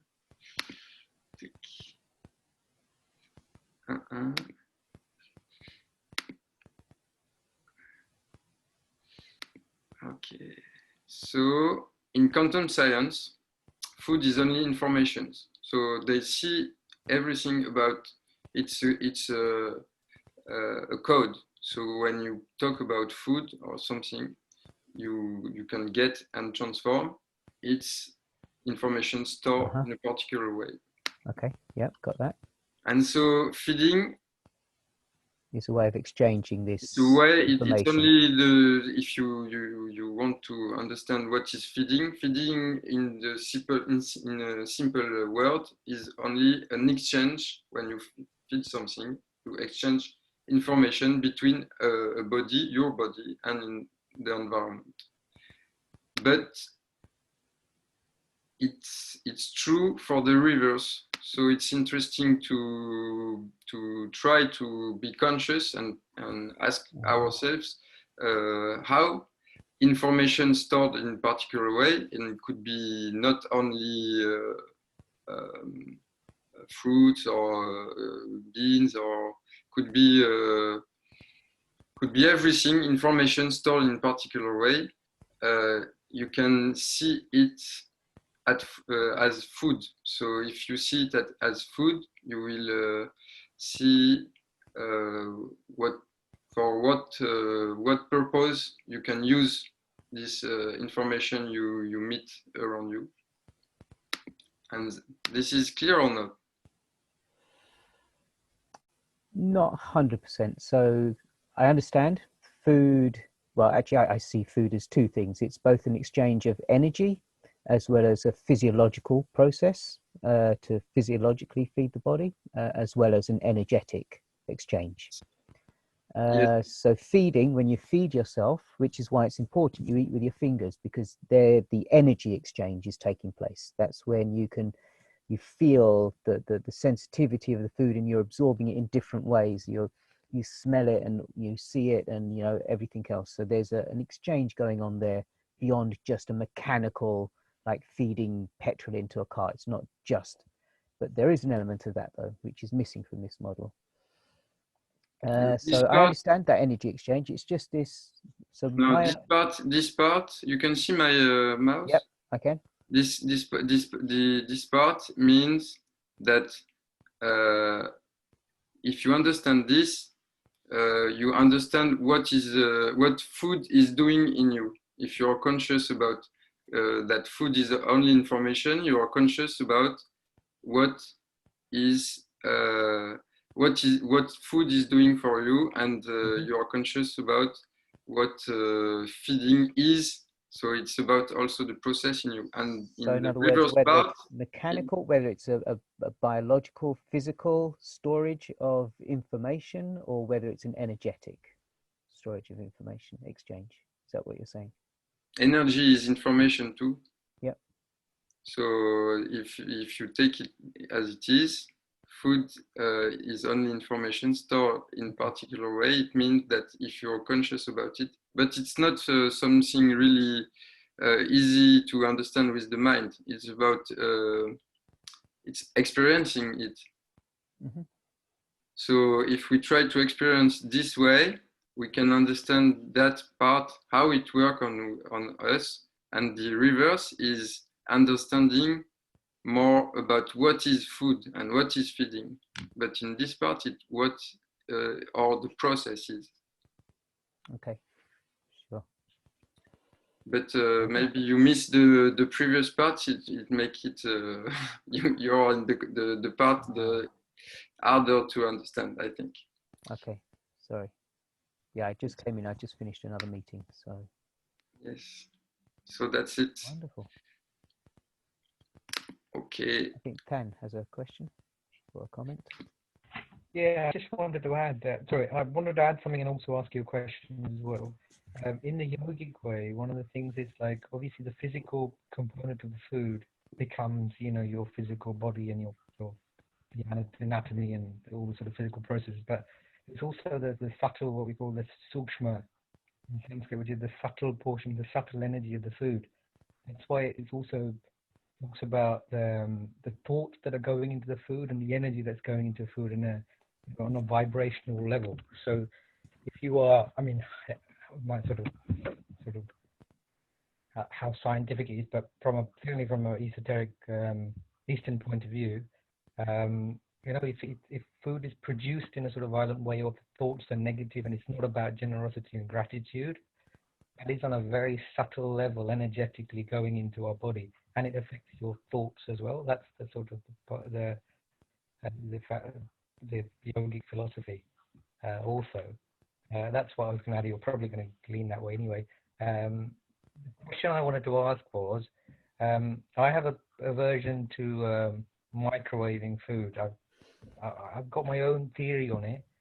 I've had a lot of people environmentalists who actually think microwave is compared to cooking on a fire, it's maybe, energy-wise it's more efficient, arguably, who use it for that reason. But I've got my own theory of why sort of energetically, but as a naturopath, do you have a sort of explanation on an easy way how you can sort of Can I just relate that to point out that we're technically 2 minutes over on this session, so maybe if it's okay, Alex, that we just go on for another 3 minutes just to wrap this up, yeah? And then we will still give you the full time, but we'll just take time off from the roundup at the end. So perhaps 3 minutes, if you can just answer that question about microwaves, or anyone can, but from a naturopathic perspective. So the question, just to be clear, is about you want me explaining a naturopathic perspective of about food? Microwaving, using microwave microwave. Yeah. Cooking. You know these machines that people put food in and press some buttons. The naturopathic way. Okay, to be very quick on it. About cooking, the more you process food, it means with my demonstration, you should understand that the more your food is processed, you should really look at how the process happens. So if someone cooks something and put really love in it, and all this aspect, and how you grow the food, it's really important. All the process is really with an energetic gratitude and things like this. Really, it's really a dimension by itself, because the water is also really taking the energy and the vibration. But in naturopathy, to give tool to people to regenerate themselves, the simple way is to simplify the information. So if you eat the more simple, only if you want to eat cook food, you eat just rice with some things and little soup. And if it's people eating mainly raw, it's because when you cook, you process food, so you give information, you transform information, you degenerate informations. So you want it the more simple. So you're fasting, no information at all, and feeding but by other things than food, and after fruits, then vegetables, and the more complex to process. So the information easiest to process. And it's why if you eat animals too, it's very hard to process this kind of information to our body. But you can, but it's very hard. So it's not about being fanatic about food, but what it do on me. If you're conscious, you do conscious choices. Fantastic. Does it answer? Okay, yeah, I mean, so while Alex is coming back, it's time to move on in a second. But generally, what I can say is, yeah, the naturopathic way of understanding the body for me works really well. And in the 2 years that I've been really playing a lot with and following more of a naturopathic diet and way of living, I mean, I've lost 14 kilos. So in this past week, for the first time, I've been below 60 kilos for the first time in God knows what. I used to be 74 at one point. So I was 58 point something recently. So it's this way of completely changing your attitude towards food and how you process food, how you combine foods and things. While I've known this for a long time, I'm now putting it into practice, and especially since I've been here, since the lockdown, since I left South France in these 2 months, I've lost about 7 kilos just by eating really well, and I'm full of energy, full of life, and it's really, yeah, so there's really something very special about this way of thinking, this way of eating. I've been pretty much frugivore since I heard the term and understood the term, and it's great. Great. Last 2 days, I had a whole day before Ekadashi, just only cherries, did my Ekadashi fasting. Day after, just cherries. Fantastic. Full energy. Wonderful. Thanks, Sunil. Really beautiful. I'm really looking forward to catching it on the video, because I'm sorry I missed the beginning. And with that, thank you very much, Sunil. I'm going to hand over to Alex. Okay, so mine's not so much of a sort of presentation this time. It's more of opening a conversation and discussion. So I was going to look at resilience, both personal and community resilience, because we're roots and resilience. So what's that mean? What are we trying to be resilient against, and how can we go about it? Can I share my screen? I think I need to be a co-host.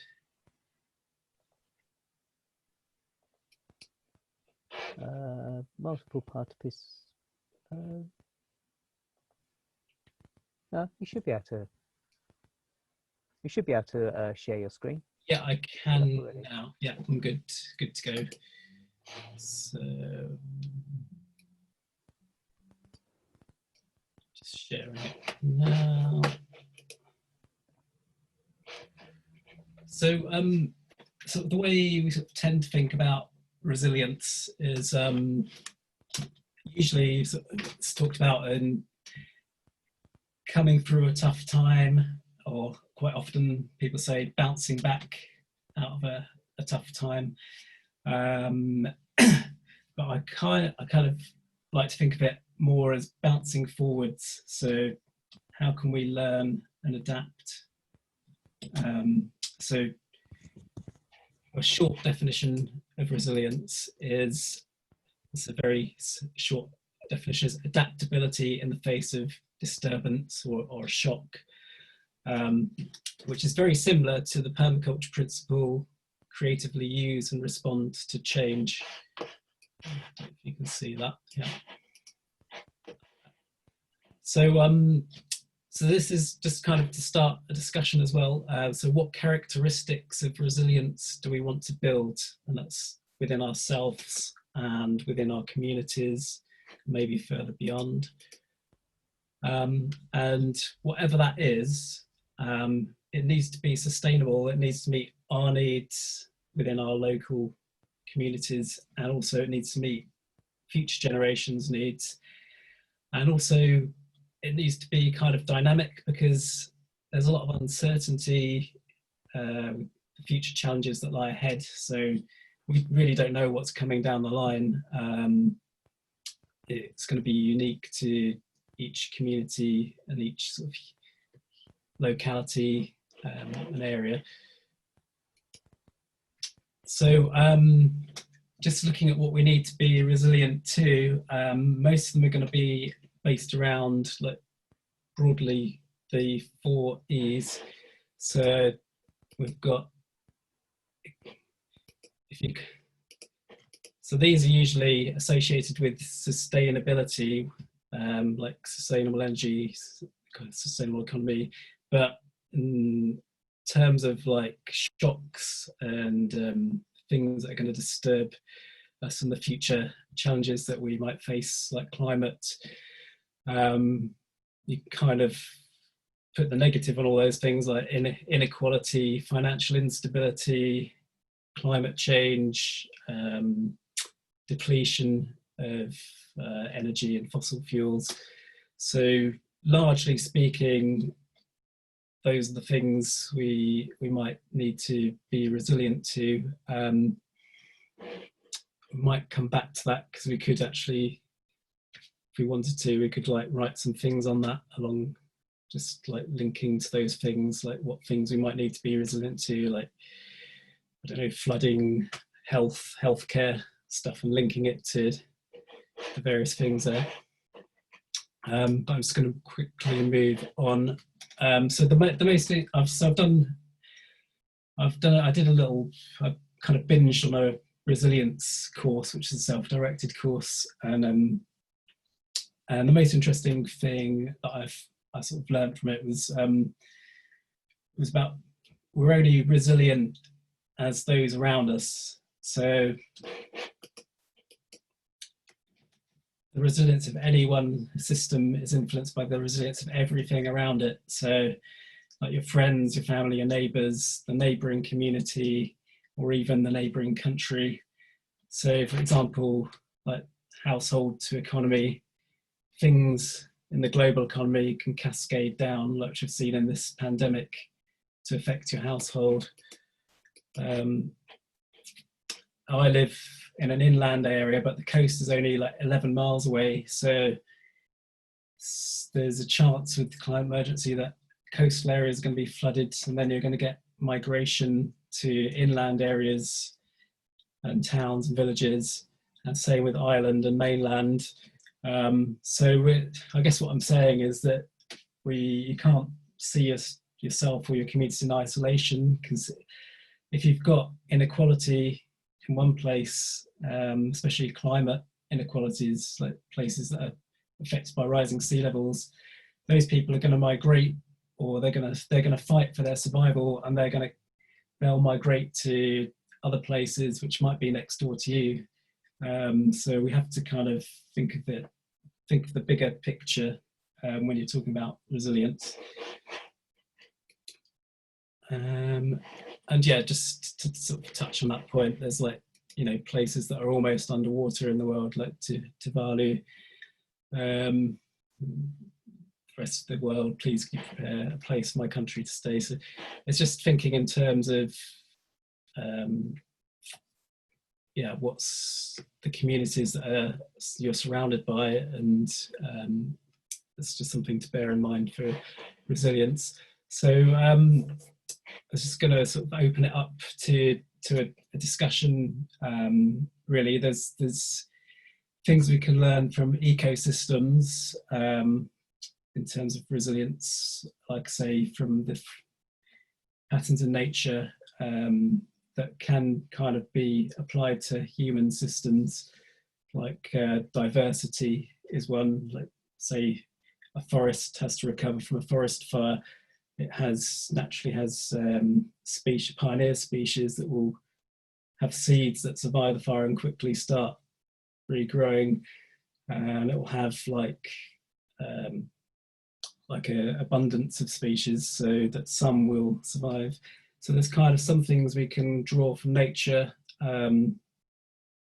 but one, so the one useful tool which I almost forgot about actually,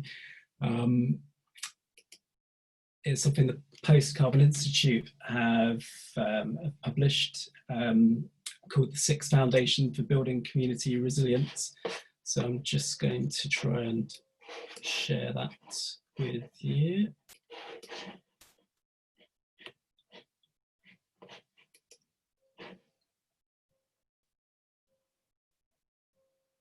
So the 6 foundations are, so the first one is people, because people, it all sort of begins and ends with people,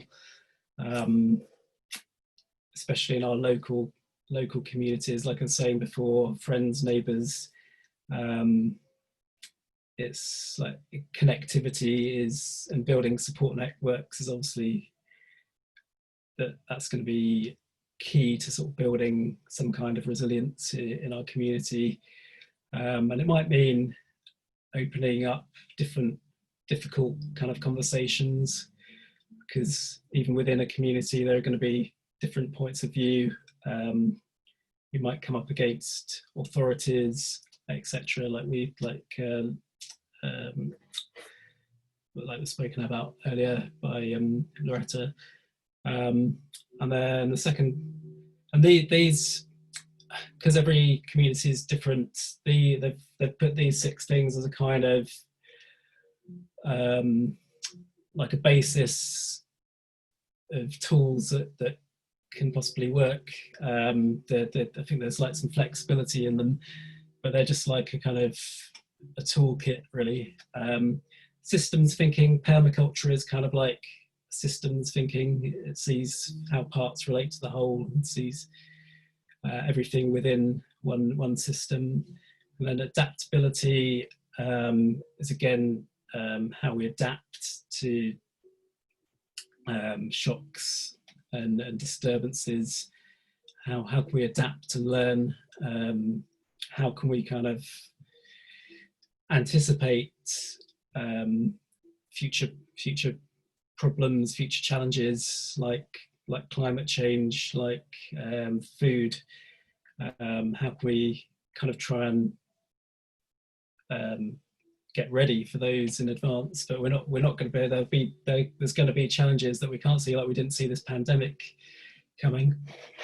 And then transformability. In some places we might need to completely transform our communities, so that involves kind of like making big change. And then sustainability is just about thinking in the long term. So is it going to meet the needs now? Is it going to meet our needs in the future? And then the last one, which is really important, is going to be, which is going to be courage, which is more about personal resilience. How are we going to be emotionally strong? Are we going to have the courage to kind of speak out in our communities? Are we going to have the sort of emotional resilience to deal with changes? Are we going to be like, we need trust and openness in our communities to new ideas, and that's going to take courage. So those are kind of some things, like starting points for a discussion really on resilience. So I'm just going to stop the screen sharing and just kind of open it out to a discussion really.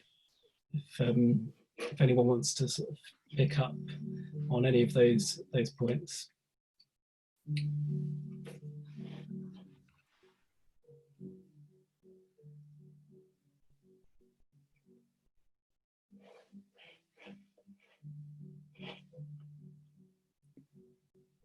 Yes, about resilience, I can. Oh, Tan, you want to talk? Okay. Yes, what is difficult with resilience is to create a synergetic environment, I think. So it's it's how every elements, actors and people we can bring in kind of inclusiveness. I think in our times, the more inclusive we can be, the more resilient resilience we can have. So, that's my thought.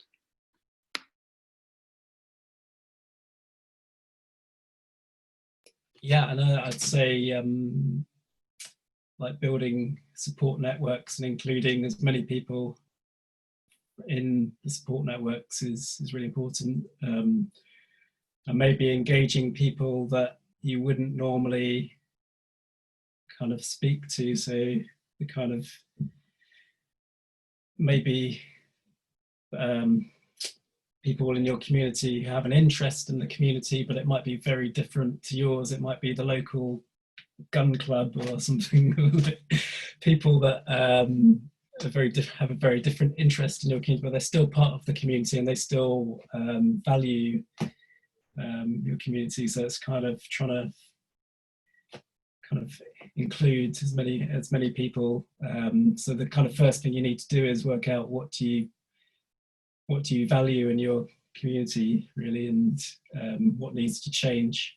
Those are the kind of questions I suppose we need to start asking, and then obviously convert that into kind of action that will make up where we live and our communities more resilient to the changes, which we've got kind of uncomfortable futures kind of lying ahead if things carry on the way they are. So. Yeah, yeah, I'm just sort of thinking like the way the modern capitalist system has been operating, or why it's been so successful, is basically divide and rule. It's sort of pitted us against each other in a way, and then so even things like, if you think about sort of like the Black Lives Matter, we sort of all in different groups, and we don't see that actually it's all part of the same problem. I don't see, you know, many eco like kind of people I've seen in Extinction Rebellion going along to you know, other protests, and those protests people don't go to. You know, environmental protests and animal rights activists don't go to eco protests.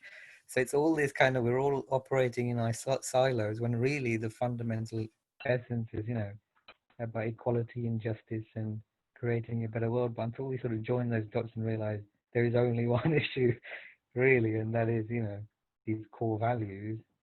So I suppose it's about reaching out really, like, yeah, what Sunil was saying, and building those links, because it's like in a food chain, right? The more links we form, the more resilient. It's like the basic ecological analogy of the more links in a food web, the more stronger it is as a structure, rather than a linear sort of food chain sort of thing. Yeah. Yeah, absolutely. It's about connectivity, and I think especially in like communities compared to like a national level, you've got like much more local knowledge and like shared sort of interest in where the place you live. But obviously, like I was saying before, there are these, you know, there's differences and like, you know, sort of seen in this country with Brexit, and it's kind of, we've got to try and negotiate differences in our communities, and that's where the kind of courage bit comes in. I think is kind of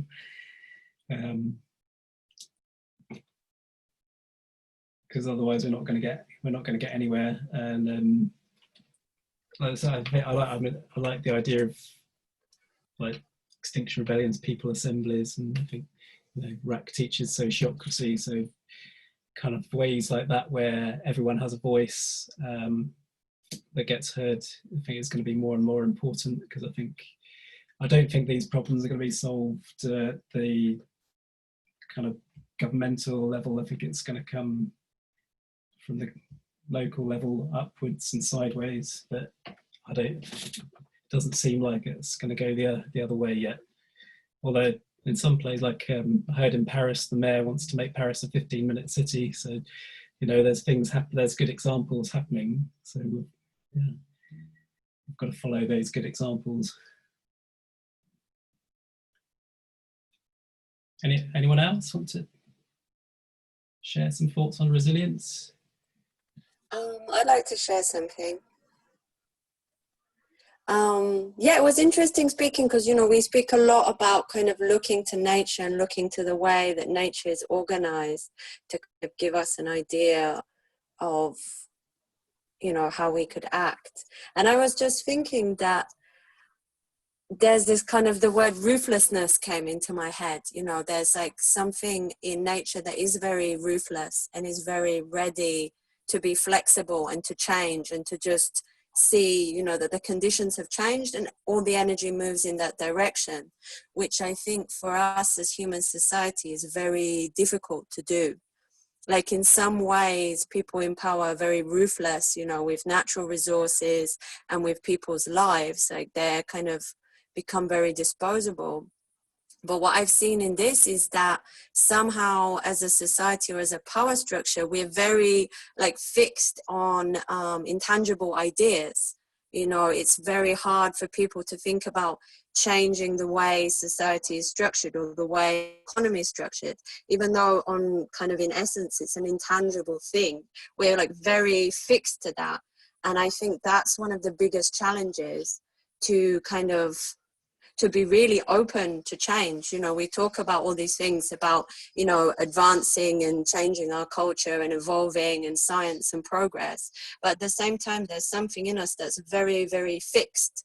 And that, yeah, that fluidity is, I think, going to be one of the biggest challenges. Yeah, to be brave and to be fluid.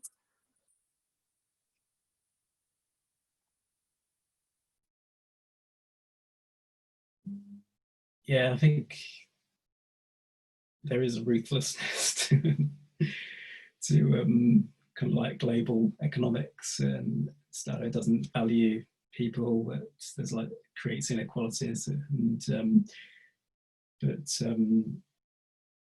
yeah, I think we've got to build trust in and be open to new ideas, and kind of keep trying to spread ideas.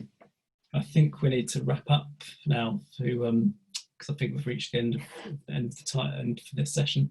But yeah, it's something that we can continue to sort of look at, because yeah, it's roots and resilience. So it's kind of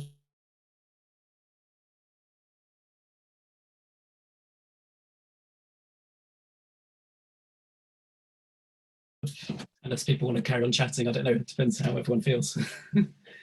Okay, you actually cut out there. So I was just sorry. I was just saying this. People might want to carry on chatting about this, or we can wrap it up. Okay, well, we've got one last session, which is just basically a checkout. So we've got about 8 minutes in which to do that. So that means we've got roughly a minute each. Just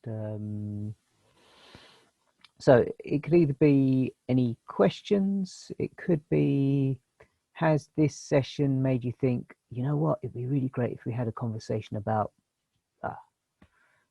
So perhaps we can have that conversation next time for the next Roots and Resilience. Maybe you might want to, so you could either offer a session or say, hey, wouldn't it be great if we just talked about this, but someone else maybe leads it, whatever. So it'd be nice to, or you could just say something that you found really interesting today. And I'm sorry I missed the majority chunk of it, so I didn't really catch much. Yeah, so we'll just go in the order that I see it on my screen. So the first person I see is Sunil, and then after that is Tan. So need to unmute Sunil. You want to speak first? Yes. Okay. It's a pleasure to be with you, everybody. So just I want to say thank you. That's it. Wonderful. Thank you, Sunil. So Tan and then Alex. Yeah, thank you all. Well, this is my first time here. Yeah, fascinating discussions. A huge variety of topics as well. So yeah, thoroughly enjoyed it. Thank you. Great, wonderful. Alex and then Emma. Yeah, it was it was another really nice and interesting session. And yeah, I think I'd like to learn more about naturopathy as well, because diet isn't my strongest area. I'm a kind of like coffee man, so that's an area I'd kind of, I know you've done a few things around it, but yeah, I'd like to know more about that in another session maybe. Great. Okay. Emma and then Sophie. If Emma's not there, then we'll hand on to Sophie and then Rak. Yeah, again, big gratitude to everyone for showing up and sharing from the heart. It's always wonderful, yeah, to be here with you. And yeah, a lot of interesting thoughts coming up, like touching on a lot of things that we could go into more deeply. Yeah, looking at like specific patterns in nature in relation to resilience. Yeah, naturopathic diet. Yeah, a lot of nice things that maybe, yeah, we kind of circle round and kind of spiral and come into more deeply in the future. So yeah, thank you everyone. Wonderful. Rak and then Jane. Yeah, just want to say thank you very much. I'm sort of I'm out and about, so just a quick check out. Thank you so much for all the information. It's always lovely being with spending time with like-minded people. So thank you. Great. So Jayanti and then Maria. And if Jayanti isn't there, oh, yes. Well, yeah, I just wrote something in the chat about naturopathy. I think a couple of other people, I don't know whether they read the chat or had the same idea as me, but it would be really great to go a bit more into that, maybe. Okay. And maybe that you're following, Rakesh. Sure. So Maria and then Roy, who's made a reappearance. Wonderful. Yeah, just a big thank you to everybody who shared. All the talks were really interesting. A couple of things came up for me. So from the fasting and the dieting side, and Rakesh, well done for everything you're doing.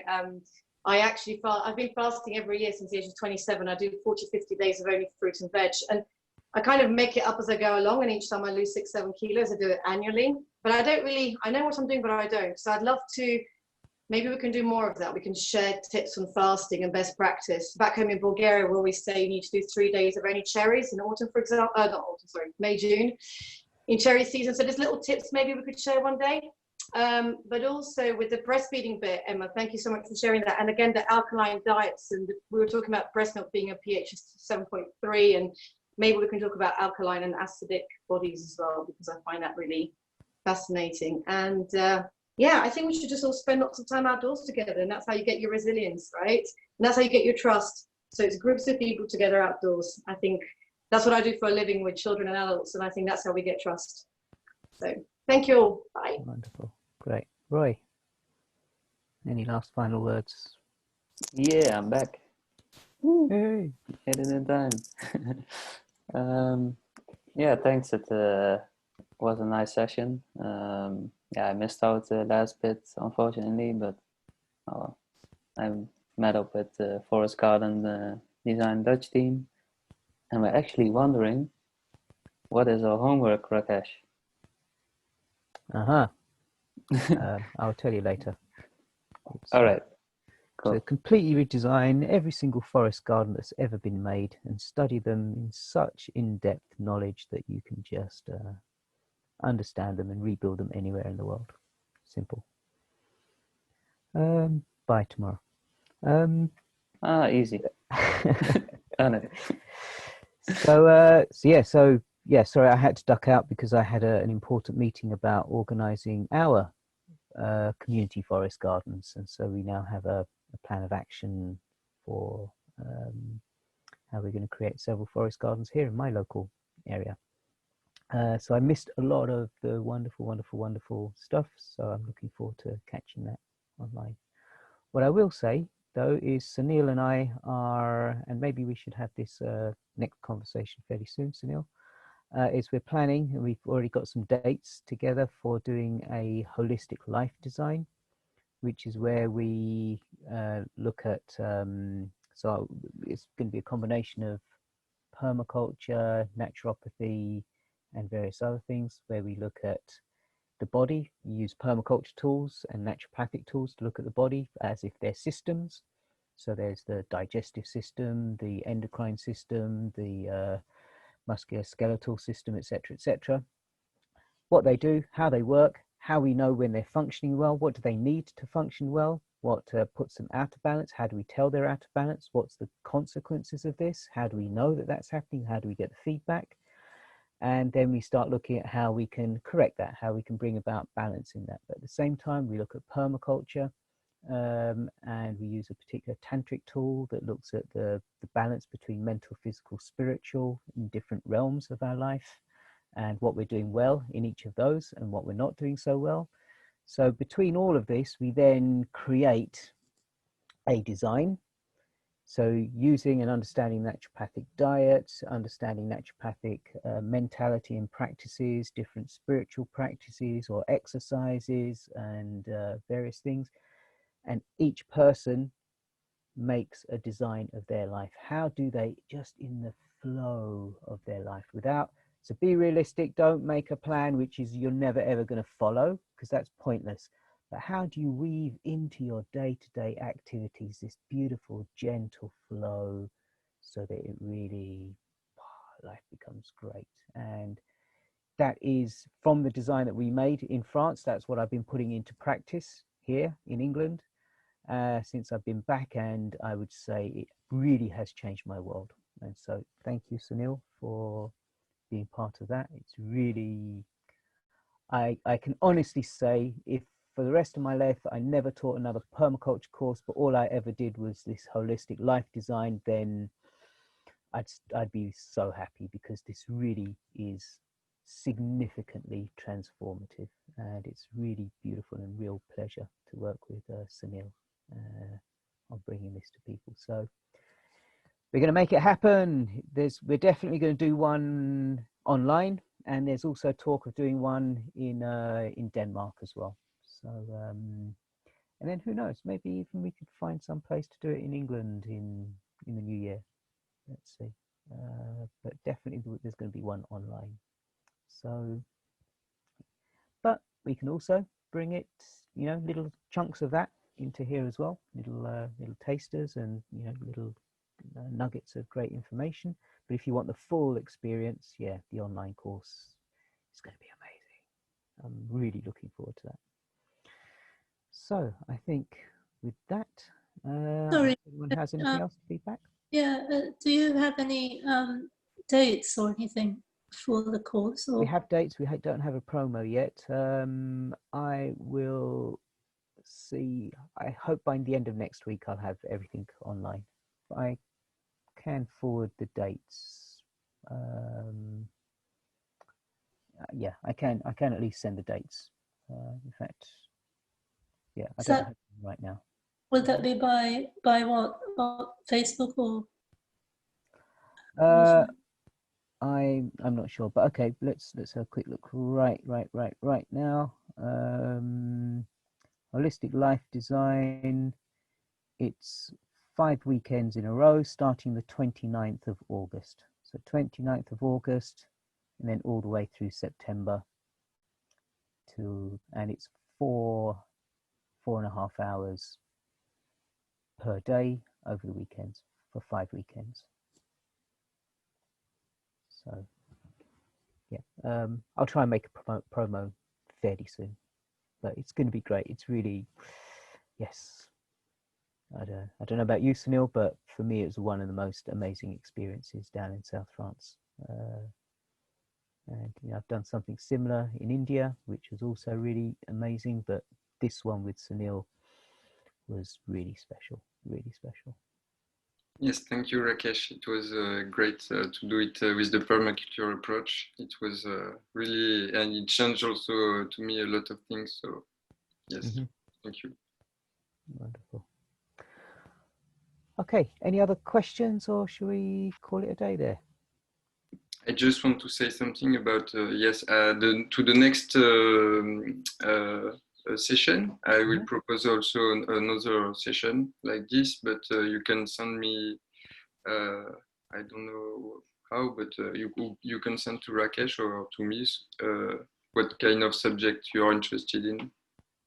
How about we do a poll on the Roots and Resilience Facebook group and ask people what they would like to see in up and coming. Let's see this sessions. after. Let's see this after. Okay. Yeah, and anyone, especially you guys, if you've got something that you'd want, and specifically something for Sunil or anything else, just respond in that way. And then the team who's looking after organizing the actual event will pick it up from there somehow. Yep.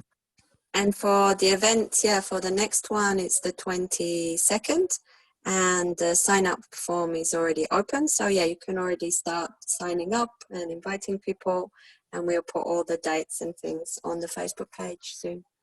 Yeah, and if you actually want to deliver something specifically, then there is already a form that you just fill in to say, hey, I'd like to talk about this. But then there's a criteria now as to what we do and don't, will and won't talk about. Has that been formally agreed, Roy? I know there was a whole discussion about creating it. But almost. Yeah. There. Okay.